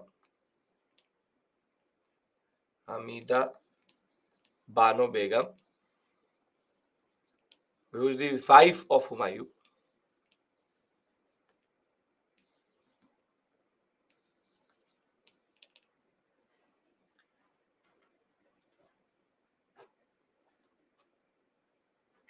SME is asking something totally different, you're answering something totally different. Hamida Bano Begum, the wife of Humayun, will basically build a tomb in remembering Humayun. And that tomb, which was made not by Humayun himself, but Akbar, is called Humayun's tomb. And the Humayun's tomb is considered a very important building. People don't give it as much credit as it should get. It is equally as important as the Taj Mahal. It is a confluence or convergence of Persian, Indian plus Islamic techniques. Because Hamida Bano Begum, the architect she brought in to make the Humayun's tomb, Mirak Mirza Ghias, he is from the Safavid Empire where Humayun was basically sitting. So when Humayun will return back in 1555, he will return back with an architect and he will die later. And Hamida Bano Begum in 1564 will ask Mirak Mirza Ghias to develop the tomb of Humayun in remembering Humayun, and he will come up with this, or rather this. This is called the Humayun's tomb. Now the first thing is that every Mughal building is a progression, meaning that they add one element and move forward. If I see the Humayun's tomb from above, 1, 2, 3, 4. What is this concept? What is this concept? This is the concept of Charbagh. Now you see, they have integrated Babur's concept of Charbagh, and Mirak Mirza Ghias wanted to now develop a tomb around this concept. So Charbagh has been added. Now when Charbagh has been added, now using the prosperity of the Mughal Empire, he says, I will only use three things: red, yellow, and white sandstone. And he is now going to add Lodi plus Mughal, Lodi plus Persian. You will get a hybrid Mughal architecture. First thing, very important, which is going to become very common, is called a very high raised platform. So they will start to have what is called as an arcaded platform on which the whole Humayun tomb will be there. So you can see how tall and how big that platform is. Thereafter, he has already added the Charbagh into this whole concept. This dome which you see is a double dome. It's a double dome. But now the interesting things start to come in. First is obviously the caves, the Chhatri. But now there is this star which is there. This star. What is this star? Star used quite a lot. And there's one combination in which the star is there and there's an inverted lotus into it. This star has something to do with where he's coming from. Yes. This is the Star of David, which is a Judaism, Jews use this symbol. So you see what is happening is because he's coming from Persia, Mirak Mirza Ghias, he has added the Star of David, and now he has created a very beautiful pattern which is Star of David and inverted lotus. You can see Star of David, but Star of David with inverted lotus. Now, what I'm trying to argue is very simple. That when it came to architecture, we can very simply see that or we can, and people very simply say that these are this type of building, this is that type of building, this is that type of building. But if you go and look at them more deeper, you will see confluence of ideas and cultures. These buildings are much more than just a representation of the Mughals. This is the idea of India in buildings, which is confluence of cultures, confluence of ideas, confluence of different religions in one building itself. So very simply, the Star of David coming in brings in a new element altogether. From Rajasthani, Gujarati elements very evidently being there, to having a double dome, to being on a raised platform, to having the Star of David there, and the very beautiful use of red and yellow sandstone. The Humayun's tomb in that regard till today represents a very important idea. It shows that the Mughals were not different from the Delhi Sultans, and they could move forward whilst adding to this culture. So the fact that Persian craftsmen had come meant that the tomb was a representation of Indian culture through a Persian concept, and it is the first earliest specimens of what is called a garden tomb complex in the Mughal Empire. And with a double dome on its head, it was in a way a very good a very, very important concept. Some of you are saying, I can't see the star, you can see the star here. If you still can't see the star, you will get the annotated PPT, look at it.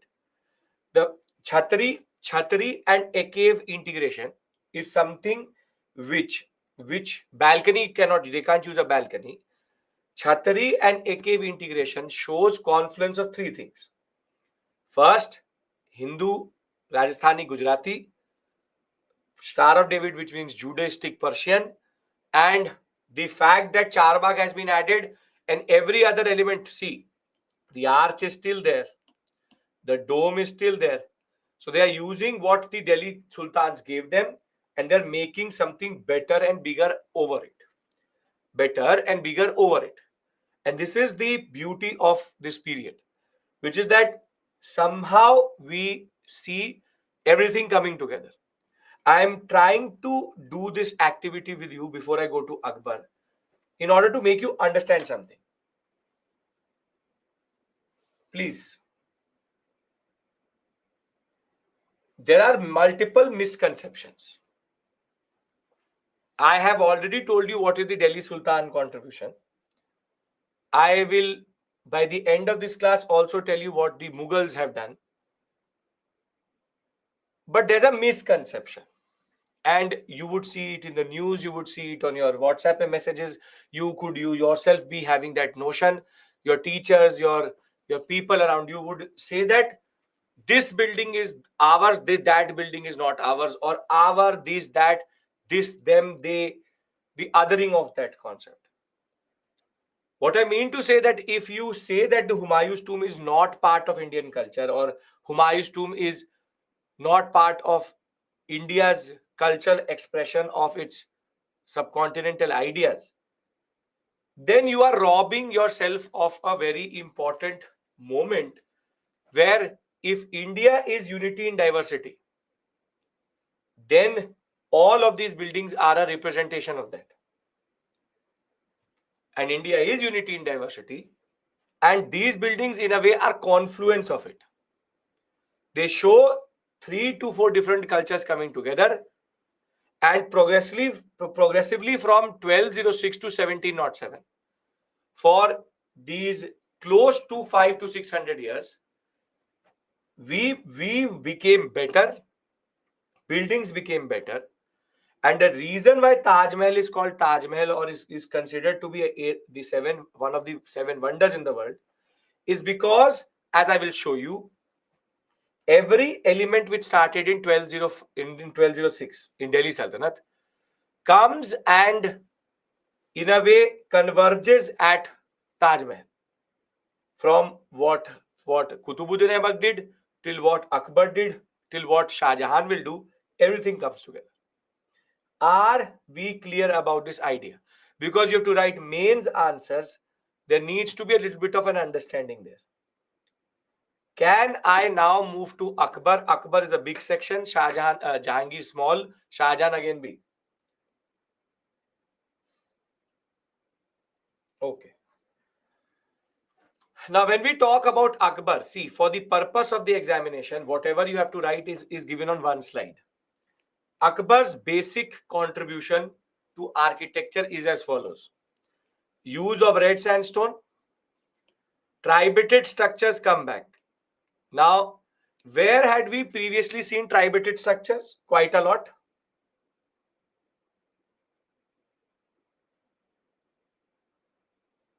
In which phase are tribated structures the most?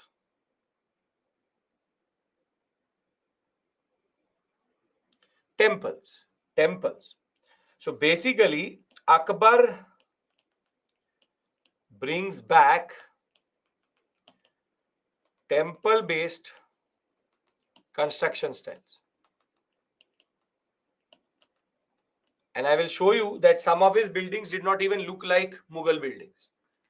Then he decorated very boldly. He is also the one who developed a very important arch, which is called the four-centered arch. But Akbar, main feature is his obsession. His obsession, or rather we'll say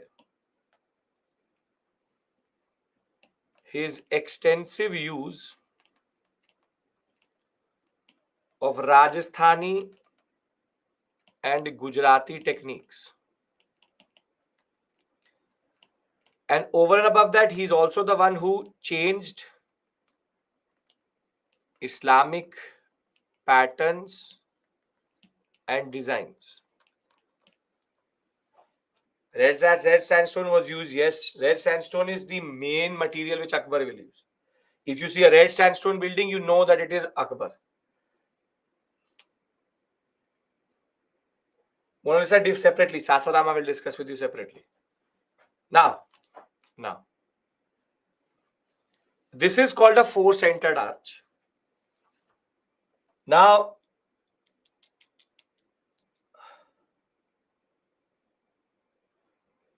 Mona Lisa, Shesha Suri's tomb is in Sasaram.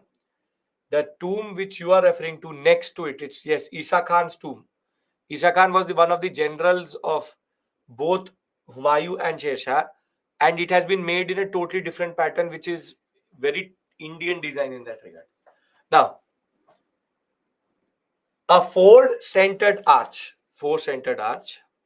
See, if I take a dome and if I cut it, I get an arch which basically looks like this, which has depth.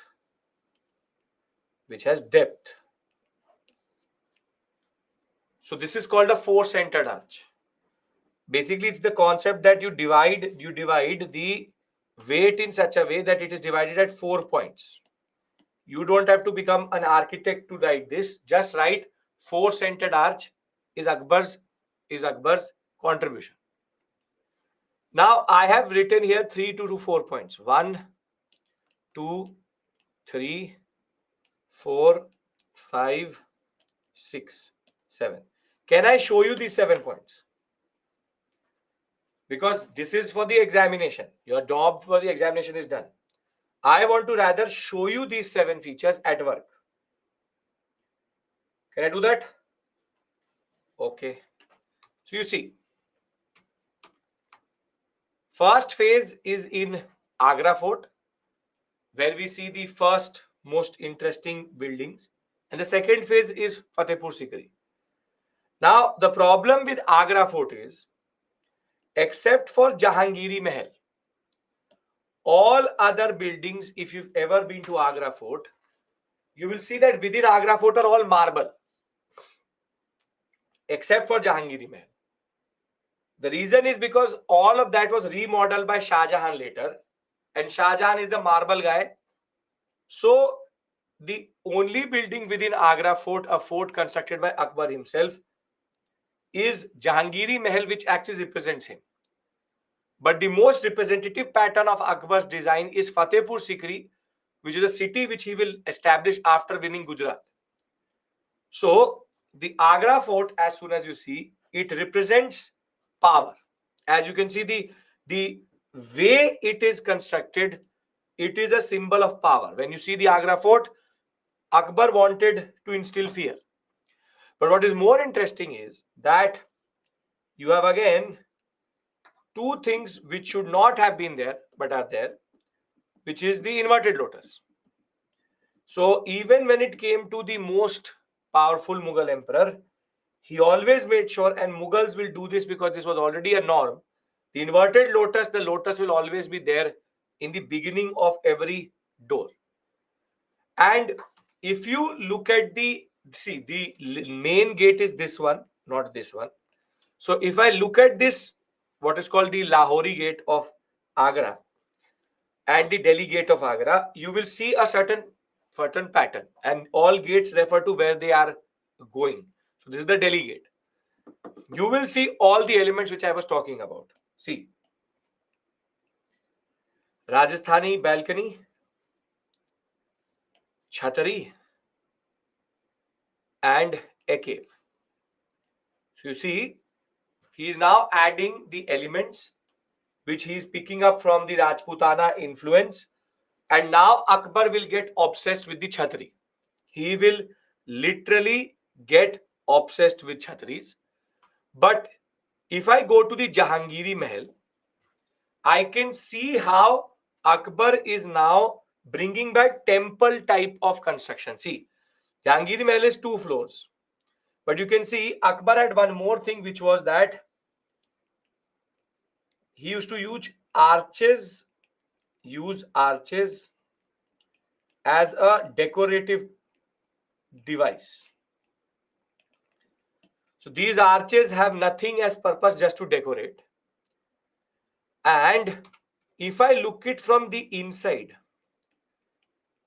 have you seen these type of pillars previously? The whole structure has been made in a tributate style. And the way he has made the pillars, it is a temple type mandapa pillars. So you see, he is now bringing in again in the Jahangiri Mahal the beam and bracket concept, tributate structures. The whole structure is based on that only. But rather than having the old Islamic or later Islamic designs, he has picked up temple type construction activity. You can also see the balconies, the Rajasthani balconies. And in a way, now Akbar is starting to become what he is known for, which is a new type of religious amalgamation. But the real power of Akbar against ulemas, or the real power of Akbar, how he was changing, can be seen in this image when we go to Fatehpur Sikri. Now,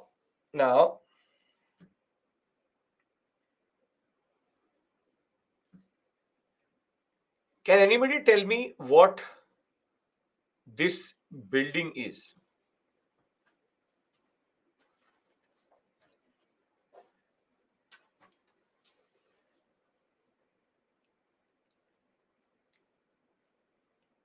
Okay. See, this is the outside courtyard of Jami Masjid. Not Jama, but Jami Masjid.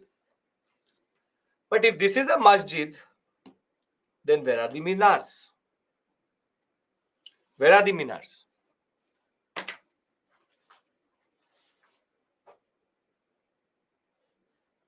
Minar is not there only. Akbar said, I don't want to make mosques the way you make it. I want to make it myself. And this is where he's changing the established designs. Akbar said, I don't want minars, and his obsession of chhatri now comes out. He says, line se chhatri laga do. Jidhar bhi dekho, chhatri dikhna chahiye. Now, basically, he's given up on minars and he started to say, I want chhatri, chhatri, chhatri, chhatri, chhatri. This building has no resemblance to any mosque. He said, I went to Rajasthan, I went to Gujarat, I fought with the Rajputs, but I've also made them my friend. I love their buildings. I want chhatri only.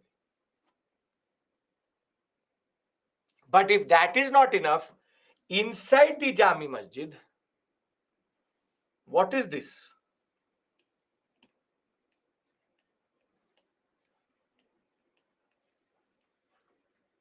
Again, what he's done is he's revived arabesque, but he's brought back the lotus. Now you see that inside the Jama and Jami Masjid are different. Jama Masjid is in Delhi. Jami Masjid, you have Hinduistic patterns.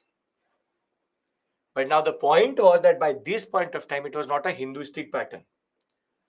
It was a Mughal cultural expression. What I mean to say is that Mughals change conceptions. They don't care what the ulemas think. They don't care what the people think generally. And the obsession of the Chhatri comes out in even the Buland Darwaza. This is the Buland Darwaza. You have been saying I have not been able to see the lotus. See the lotus here. Big lotus for you. This is the four-centered arch. This is the cave. And this is the Chhatri. If that is not enough,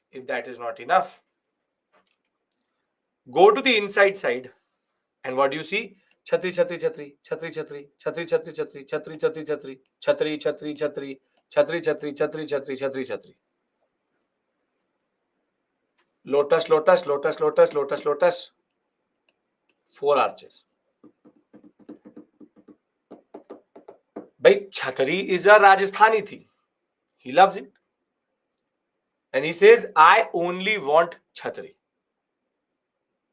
The fact of the matter is, the epitome of Akbar's victory and his win over Gujarat, Fatehpur Sikri as it is called, Fatehpur, the city which represents the Fateh, which is win, he had a literal obsession with Chhatris. And if I take you to Salim Chisti's tomb, Salim Chisti's tomb was basically first made by red sandstone. But later, Shah Jahan came and said, "आँख में नहीं लग रहा है. I want my eyes to be dazzled." He said, make it in marble. And the marble which is added later, this is a very important concept. These are called Rajasthani Jalis. In Rajasthan, it was made mostly in red sandstone, but now they are doing it in marble also. But if you see the basic design of this Salim Chishti tomb, it looks more like a temple than actually like a tomb.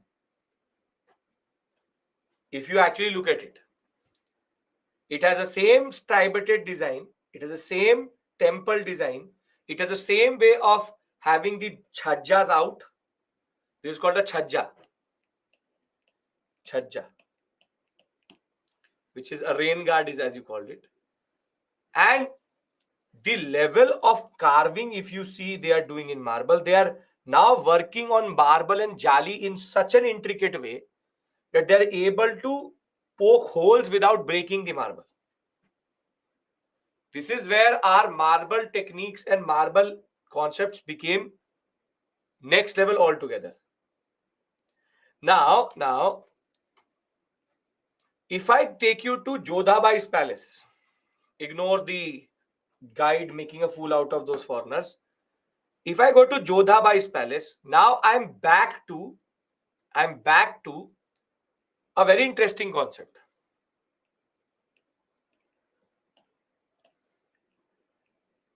Rajasthani balcony. This is the Rajasthani Jali. 2 big chhatris.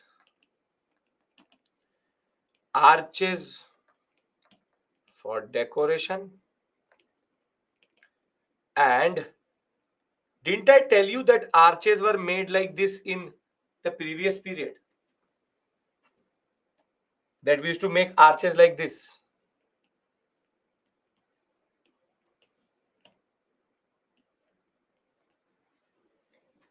So even when he knew this arch design, he's using the Hindu style.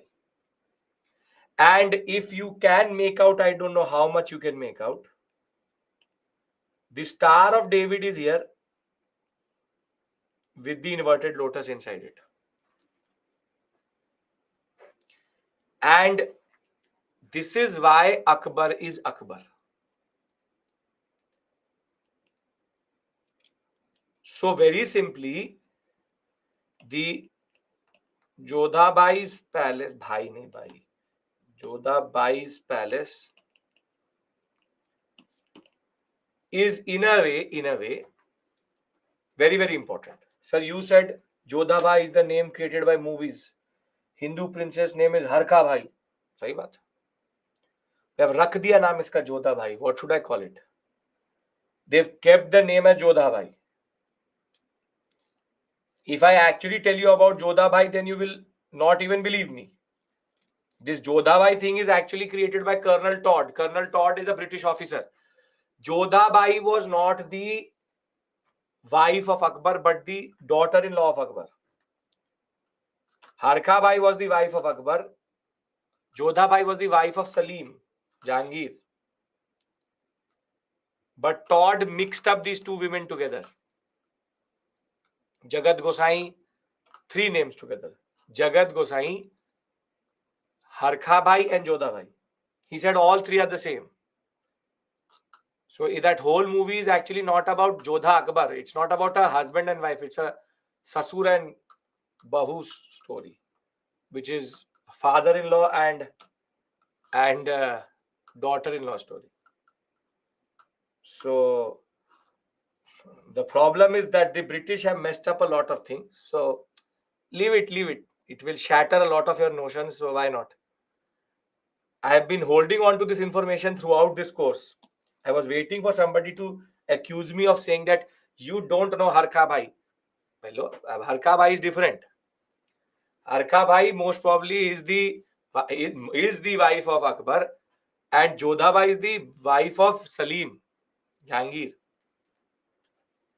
Did Akbar have affair with Jodha? No. Oh, movie hai.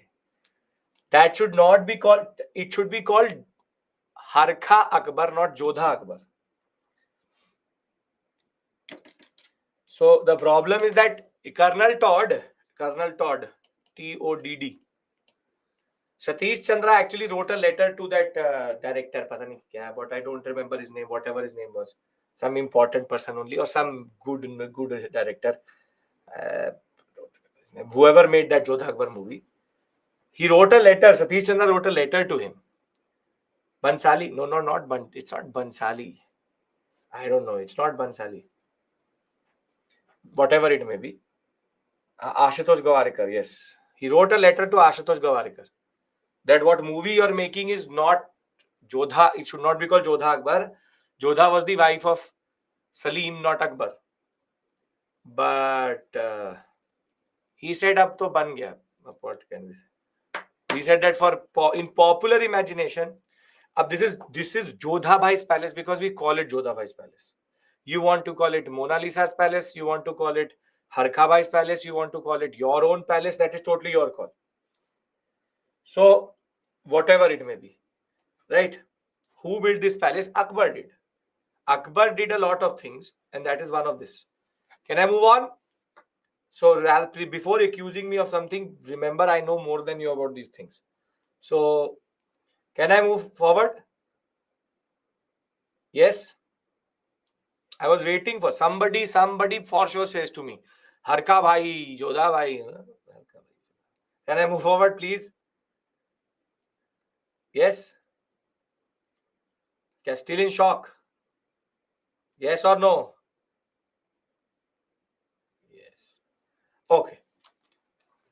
Now the last building, see Ilma, it could not be anybody's palace also. We call it Jodha Bhai's palace. It could be not called anything. We call it. The last is the funky thing which Akbar did. Akbar did, I'm bored of these Chhatri on one story. I want 5-story Chhatris. A Chhatri on 5-story. And this is called Panch Mahal. It's called Panch Mahal. This is basically Akbar showing off. He said, I want a concept in which there should be 5 stories topped with a domed kiosk, Chhatri. And he said that if I'm on, I should know on which floor I am. And that I will know by making every pillar is different. He said every pillar of each story should be different. And this is the level of expertise which our architects had, which is that they're making progressively smaller and smaller balconies, but making it a 5-story building itself. So I told you for the examination, obviously you cannot show the examiner these images. I have told you 7 points. Are we all clear about the 7 points? Because if you are, then I would like to talk about Jahangir. These 7 points I told you. Are we clear about these 7 points? I have now demonstrated them to you.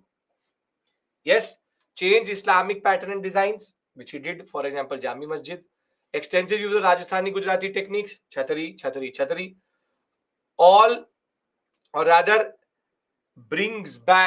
Akbar brings back the concept of temple construction style, tributed structure, red sandstone, decoration, four-centered arch. I've shown you all of these things. Now I want to go to Jahangir. Can I do that? Yes. Hamida Begum is the wife of Humayun, mother of Akbar. Google also showing Jodhabai as Akbar's wife. Google also says that the earth is flat. So, okay. Now, if you will trust Google, then trust Google. Now they are using regular flora fauna. No. They're still staying away from that. Now comes Jahangir. Who was Akbar's wife? Harka Bhai. He had 9 to 10 wives. I don't care. Okay. But I know Harka Bhai is not Jodha Bhai. That is for sure. Jodha Bai is the wife of Akbar. Sleep well tonight. Don't worry. Colonel Todd told us, I really have no obsession with his wives. So I have nothing to do with it. But there's certain information which I know, you may not know. I've shared it with you. But because there's so much backlash, ऐसा कैसे हो सकता है? You go with it. Okay. In which book is it written? The Ain-e-Akbari. Chapter number 9.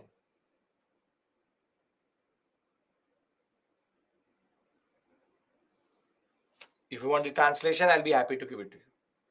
Okay.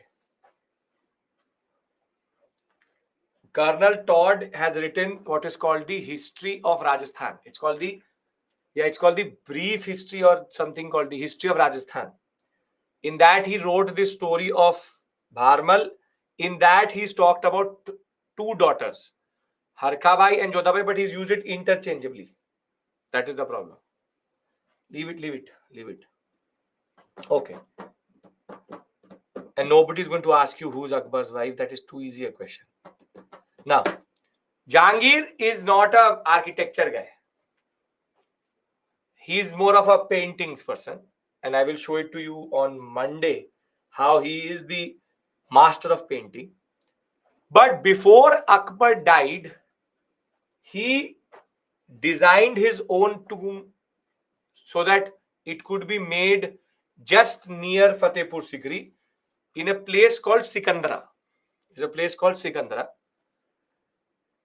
And this is basically called Akbar's tomb. This is Akbar's tomb at Sikandra. And you can see that in a way, Jahangir is a transition between two techniques which were now dominating, marble and red sandstone. But what is back with all its vigor is arabesque. Arabesque is back with a lot of vigor, and obviously if it is Akbar's tomb, it has to have chhatari. The fact of the matter is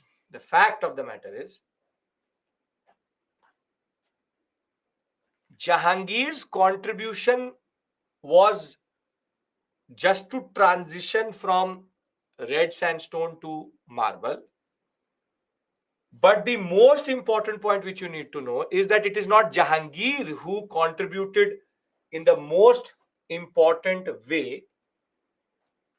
It is his wife Noor Jahan who broke a new barrier and created something new. Noor Jahan constructed her father's tomb, which is called Imaduddaullah's tomb. If you ever go to Agra, it is on the right before you cross the Yamuna itself.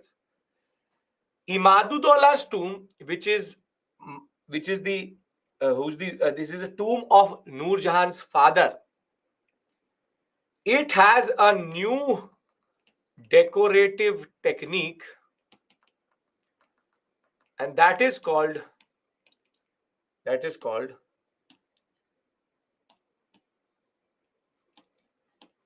Pittaduri.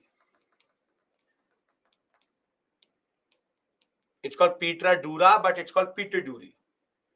Now, basically, Pittaduri is the concept of inlaying precious stones into marble. See, now, this is a very difficult thing to do, but they were doing it. Which is that, see, when I make a jali, what do? I take a marble and I start to chisel. And when I start to push it, I create gaps. Yes, this is how jali is made. Yes, I create gaps in such a way that there's a jali. So now I can see through it. This part is see-through, this part is see-through, this part is see-through. Now, what the inlaying pattern is that they used to do, they used to carve these whole marble in such a way that it was not see-through, and I could then inlay stones into it. Basically, this frame has a mold in which you can actually paste these precious stones. So there's a marble base on which you push precious stones inside. This is a new level of decoration, because Pittadura is very difficult to do if you don't know which type of marble should be used. Because if you are too heavy-handed, it will go through. If you are too soft-handed, it will not carve. Exact pressure needs to be applied so that it creates a certain gap inside the marble so that you can put. So imagine that this whole wall, this whole tomb is just Pittaduri. Is just Pittaduri. Imaduddaulah, others saying father of Imaduddaulah is the father of Nur Jahan. That is the title he took. So the most important contribution of Jahangir is rather his wife's, which is Pittaduri. So Jahangir, as I told you, Jahangir is known for being the transition guy, and it was Mirza Ghias Beg, the father of Nur Jahan, who took the title Imaduddaulah, and made in 1622 to 28 period. This is where the real transition is happening. The transition from red sandstone to marble. So the building is marble and it is also made out of Pittaduri. I'll give you the whole thing at one place. If I move to Shah Jahan now, because the Pittaduri is the only contribution of Jahangir. Can I move to Shah Jahan? Yes? Okay. Now comes our marble guy, Shah Jahan. Shah Jahan is the one who basically knew how to waste money very well. So Shah Jahan he did not like Agra too much. And that is why he built a new city in Delhi. He brought back political power to Delhi. And he built up what is called as the Shahjahanabad, which is Red Fort, and Jama Masjid, which is in front of it. Shah Jahan, however, made Taj Mahal in Agra because the amount of space which was needed was only in Agra. And because his wife also liked Agra Mumtaz Mahal. How to show these concepts in examination? I will tell you. Just have to write points. What is the contribution this? What is the contribution that? I will tell you. Can't show anything to the examiner. Now, Shah Jahan did like red sandstone. He was like, chamakna chahiye. It should sparkle. And what sparkle is the Markan marble which comes from the Jodhpur, Rajasthan sector. The first thing which he will construct is the Lal Killa or the Red Fort. And basically, if you see this building, this whole structure, it is from here that the Prime Minister speaks. However, this whole structure which you see here, this whole structure is actually a later addition. This was made after independence. The real gate is behind it. It's called the Lahori Gate. Now, again, I don't need to tell you that these are oversized caves. This is the Chhatari with the inverted lotus on it. These are the inverted lotuses there. Arches just for decoration. There used to be a very big balcony here which has now been closed. So you can see that in a way, again Red Fort is exhibiting things. But Shah Jahan took four-centered arch to a next level altogether. This is called the Meena Bazaar. If you go to Meena Bazaar, the roof of the Meena Bazaar is just, though he made arch, connected the arches and then created a whole, what we call as ceiling itself. But the real expression of Shah Jahan comes inside the Red Fort. But unfortunately, if you've done modern India, you would know that the British destroyed most of everything from this point till this point. In their retake of Delhi after 1857, they destroyed everything. What is actually left is this: Diwane-am, Diwane Khas, Moti Masjid, and the Rang Mahal, which you can see here. The Diwane Khas, the Rang Mahal, Moti Masjid, and the basic quarters of Shah Jahan. Basically, the Diwane-am you would have seen again yourself. This is the marble Diwane-am. Now, certain things come out very clearly about Shah Jahan. Shah Jahan is known for a very specific type of arch. It is called the nine-cusped arch.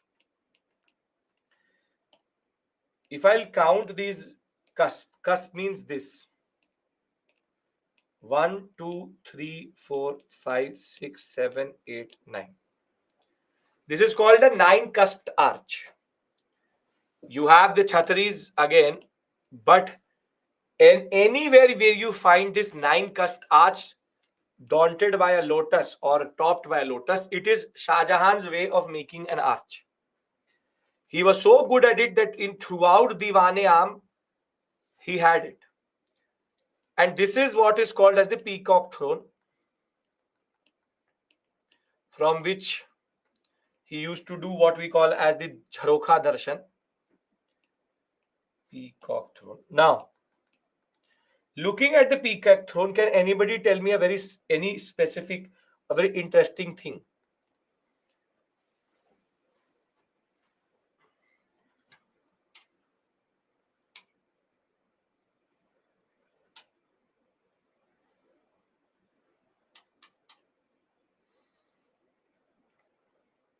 Sachin already told me.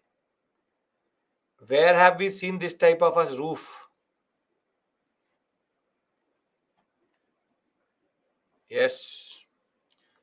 This is called the Pala Sena roof. It's called the Pala Sena roof. You see, Shah Jahan went to Bengal, and when he came back, he said, I want a throne which has the sloping roofs of Bengal. So now this shows you the orientation of the ruler, which is that wherever he went, whatever he found fascinating, he wanted it replicated. Now, we all know what Shah Jahan is known for, and that is the Taj Mahal. Now, why is the Taj Mahal considered so important, or why is it so generally considered a wonder?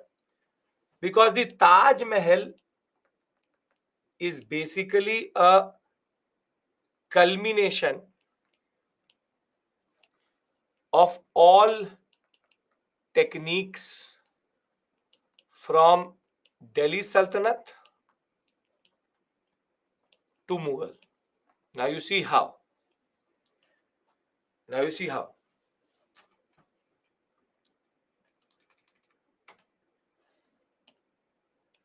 One, two, three, four. What does this mean?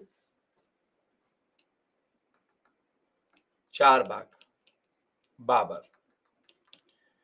Waterworks. Now, second.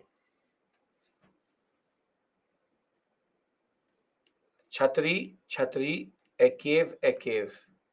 So, Chhatri, a caves, inverted lotus. Right? Then further, raised platform, Humayun's tomb. Humayun's tomb was an octagonal structure. Octagon. This is also an octagon. Again, Humayun's tomb.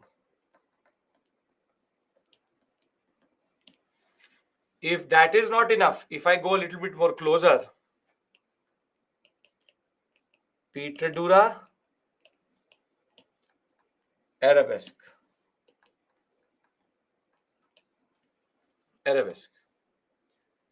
And if I zoom more into this dome, it's a double dome, but it's called a bulbous dome. Bulbous domes are basically the ones which look like bulbs, where the neck of the dome is shorter. Bulbous dome. And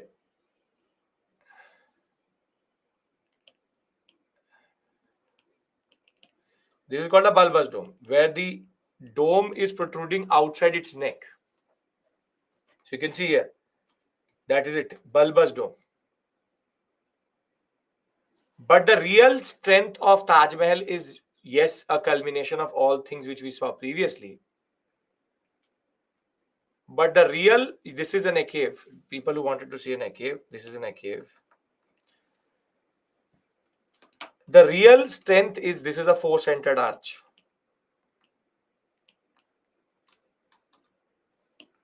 Four-centered arch. The real strength is that it is so geometrically, and I'm coming to the minars, it is so geometrically clear and 100% that till today you can see the power of that geometry. See,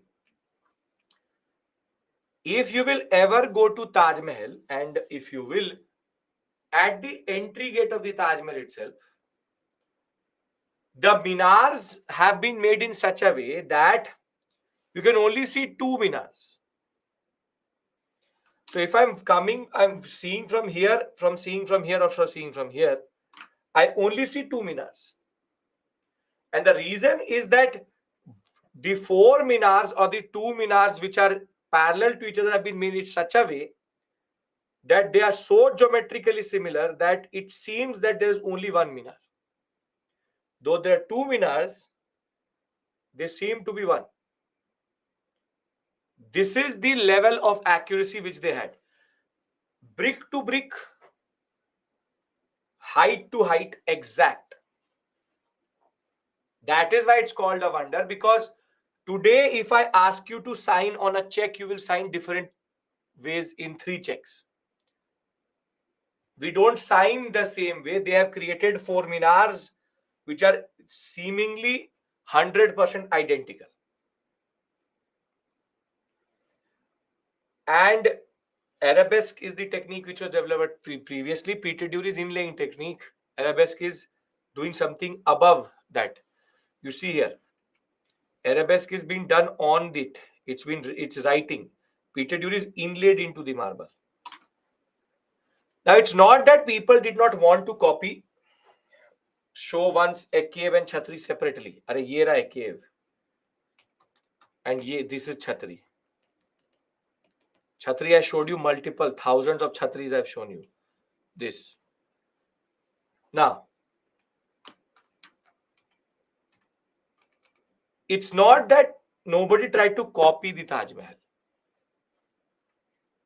It is his own son, Shah Jahan, who tried to, Shah Jahan's own son who tried to do it. And that is called the Bibi Ka Maqbara in Aurangabad. And this is the Taj Mahal he came up with, Aurangzeb. Now, it looks like a cheap copy of the Taj Mahal because there are three issues. He does not have the Markan marble, which dazzles, rather the very cheap marble which was available locally. And more than that, this building is a little bit tilted, teda hai, in the sense that the minars should be together. They're like this.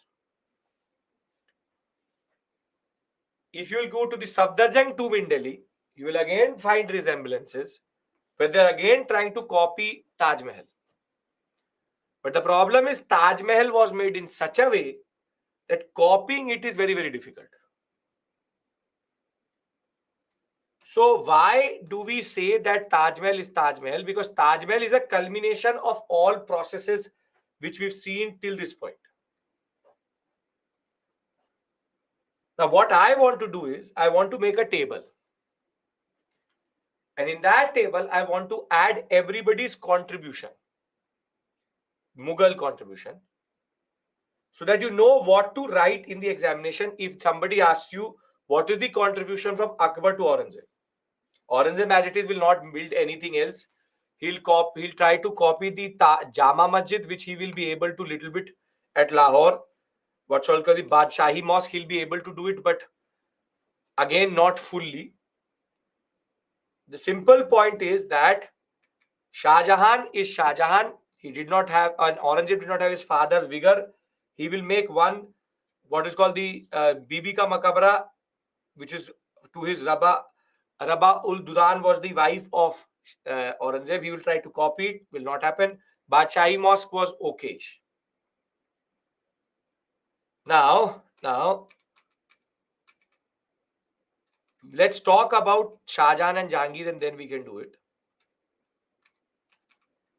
I done this already. Okay, yes. If we talk about Jahangir and Shah Jahan, arch adopt a distinctive form of foliated curves, mostly 9 cusps. Marble arcades are now becoming more and more common, which is this platform which you see. Bulbous dome, inlaying pattern, which is Peter Dury, and that is going to become a standard thing which will come or become very common by the time we come to Shah Jahan. When we talk about Shah Jahan itself, we have Lal Killa, Taj Mahal and Moti Masjid as 3 examples. The Moti Masjid in Agra Fort is also an example. Lal Killa, as we know, is a proper fort which he developed on the banks of the Yamuna. Octagonal towers, Diwan-e-Aam, Diwan-e-Khas and Rang Mahal are what is left today. And I've already shown you what are the features here. The Moti Masjid in Agra is an example of how he also wanted to follow in the footsteps of Akbar and not produce the exact copies of mosques. He is also using Chhatri after Chhatri, but now in marble.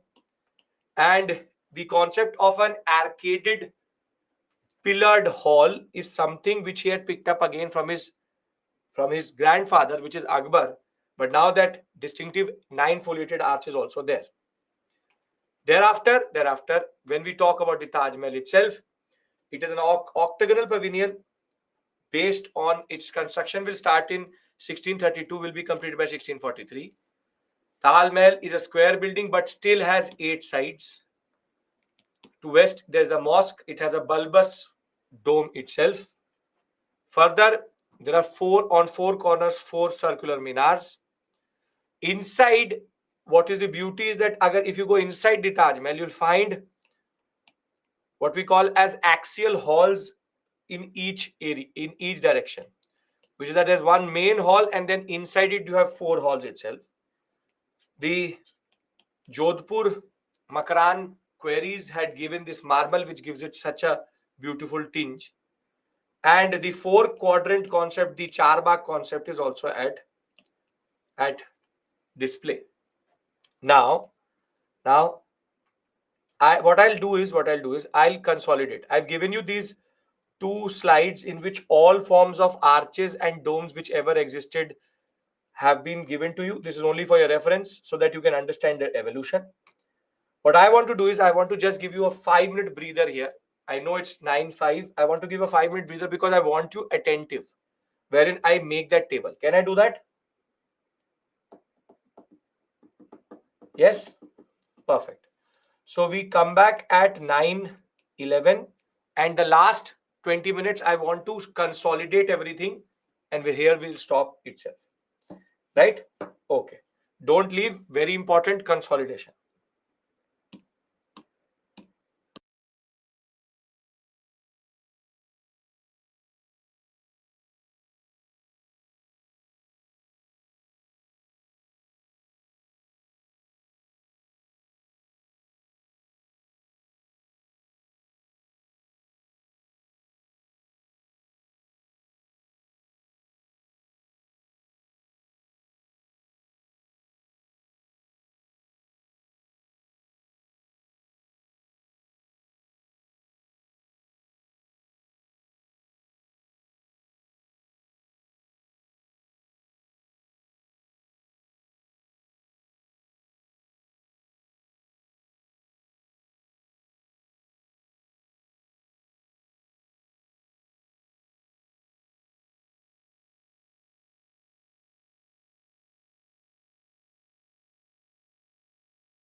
Welcome back.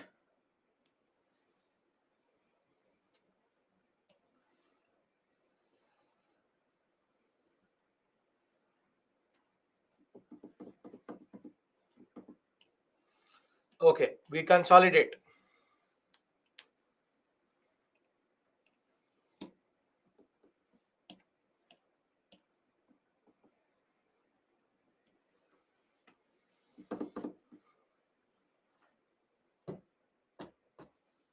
That is the irony ocean.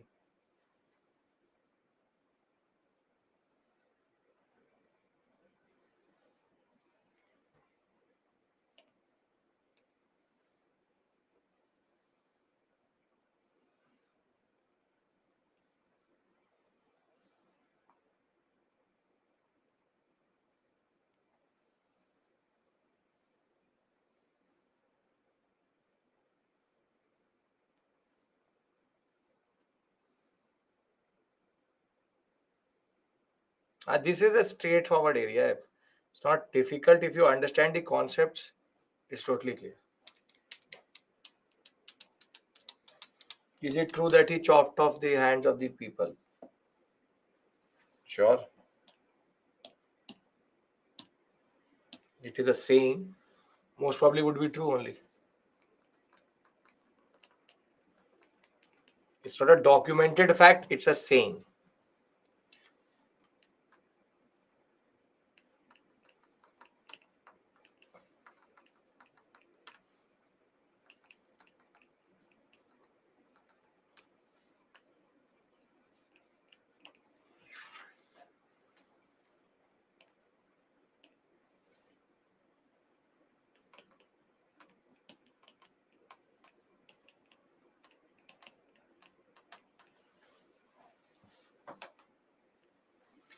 Through arch, through dome,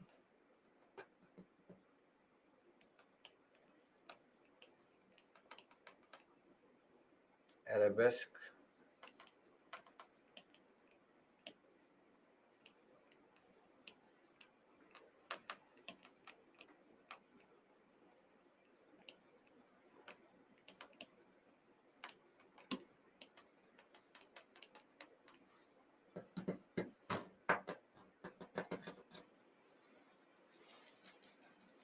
Slopey walls is batter.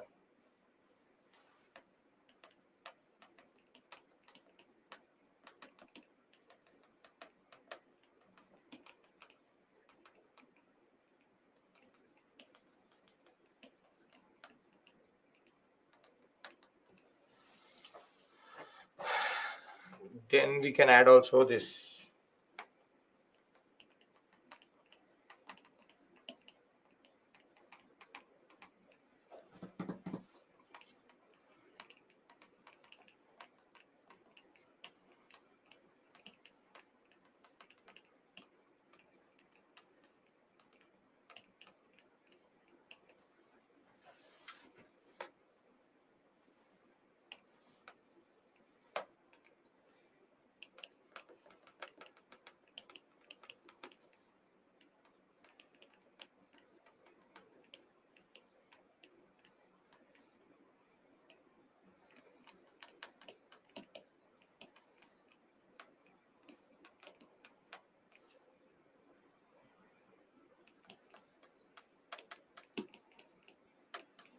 Double dome. Babar.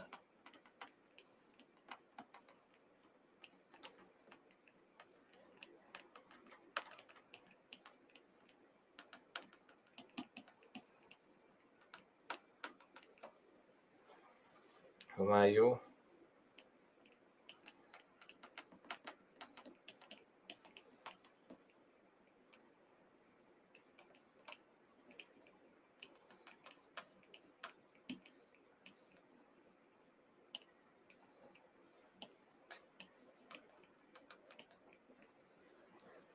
Akbar.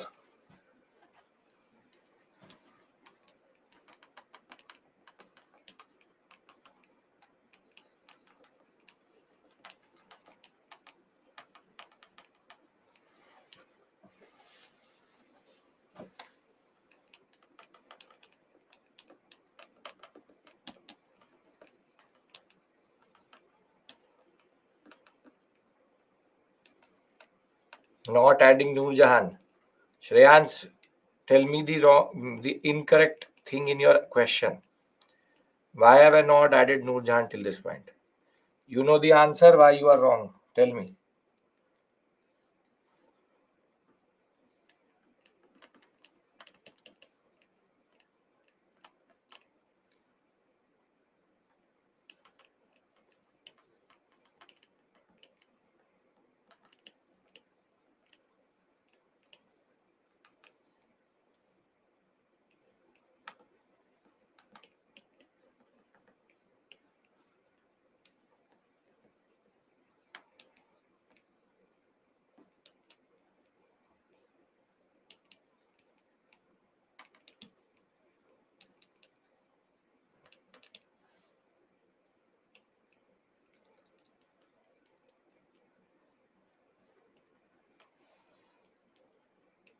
Distributed structure.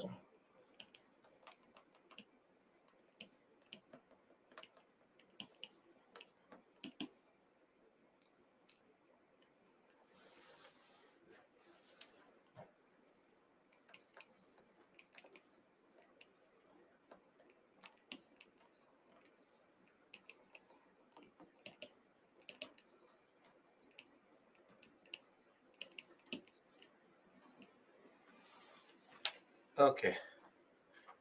What I've written in this slide, anybody has any issue here? So they have copied only. What is the innovation? तोड़ देते हैं. Let's break all of these things. We copied. Copied from Rajasthan Gujarati. So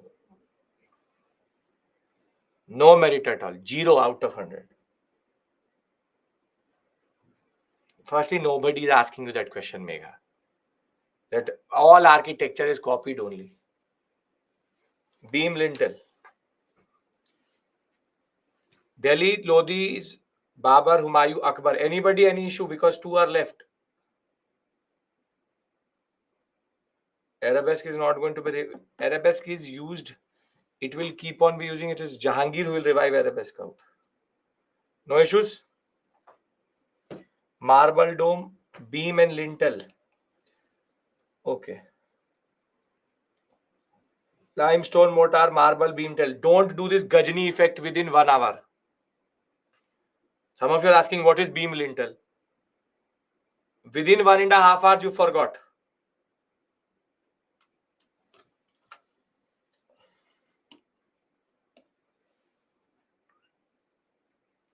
Fatehpur Sikri was used by Fatehpur Sikri is the city of Akbar. How is it related to Shah Jahan? Please wake up. It's already 9:30. Have time to wake up.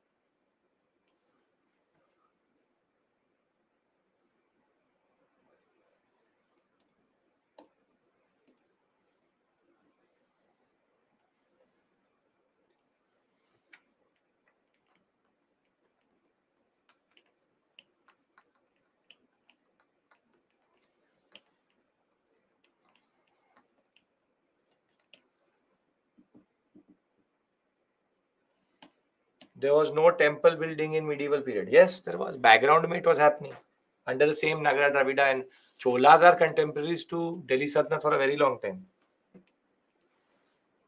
Jahangir. Transition from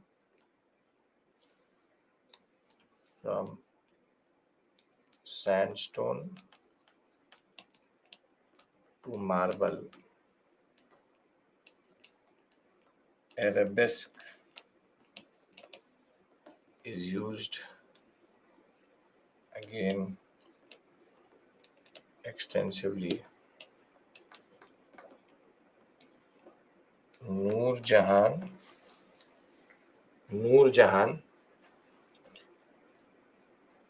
uses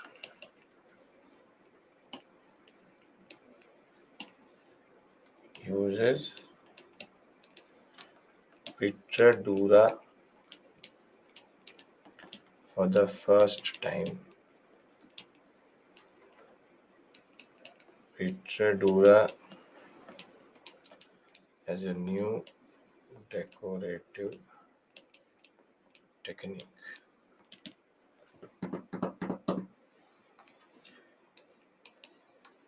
Bulbous dome, 9-cust arch, foliated arch.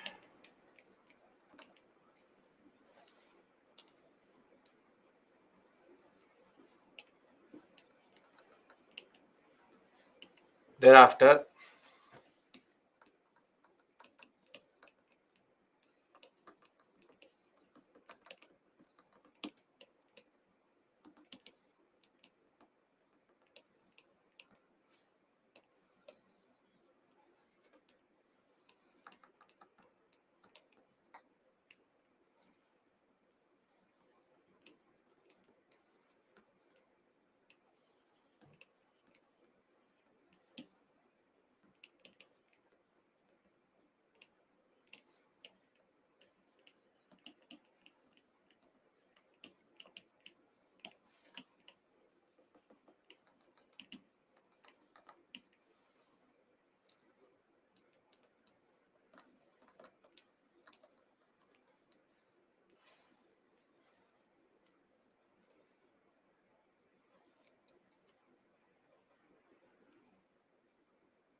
what is the difference between Jama and Jami Masjid? Jami Masjid is in Agra. Jama Masjid is in Delhi.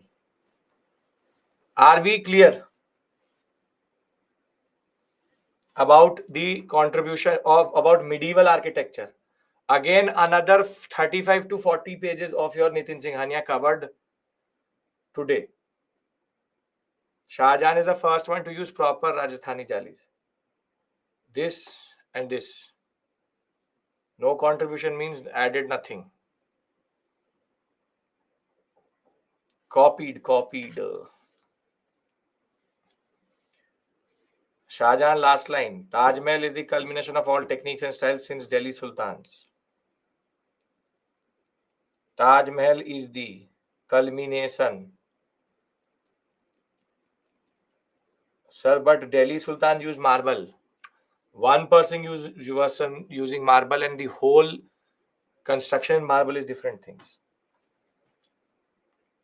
Okay, now just for one thing, one practice question. Words after Taj Mahal. बीबी का मकबरा. बीवी का मकबरा basically. बीबी का मकबरा. Okay. Question. Give you a simple one. Discuss the evolution of architecture between 13th century to 17th century in the Indian subcontinent. Now, if a student does not know medieval India, he will fail this examination very badly. And this question for sure. Because if you don't know what comes between 13th and 17th century, then you write what you want to write here. Persian design, I have said, Persian design. Star of David in Humayun's tomb. Taj Mahal is the culmination of all technique styles since Delhi Sultans. Can you answer this question?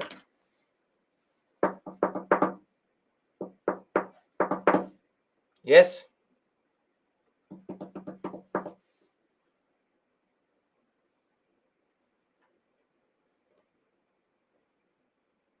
Perfect then. I'll see you on Monday.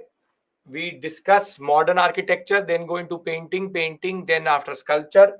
By next Friday, we will be completing, or we'll be on the verge of completing art and culture. I hope art and culture now seems a little bit better than what you thought, and you are in a better position to do it. In conclusion, just talk about the importance of this architecture. Yes. Shah Jahan, last point. Taj Mahal is the culmination of all techniques and styles since Delhi Sultans. You will get 5 more questions for mains this Sunday, this Saturday, because now we are in art and culture, so you will get practice questions also. No contribution means no contribution. What to do with Nitin Singhania?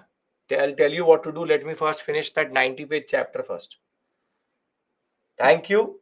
I hope everything made sense to you. Have a great weekend, and I will see you on Monday.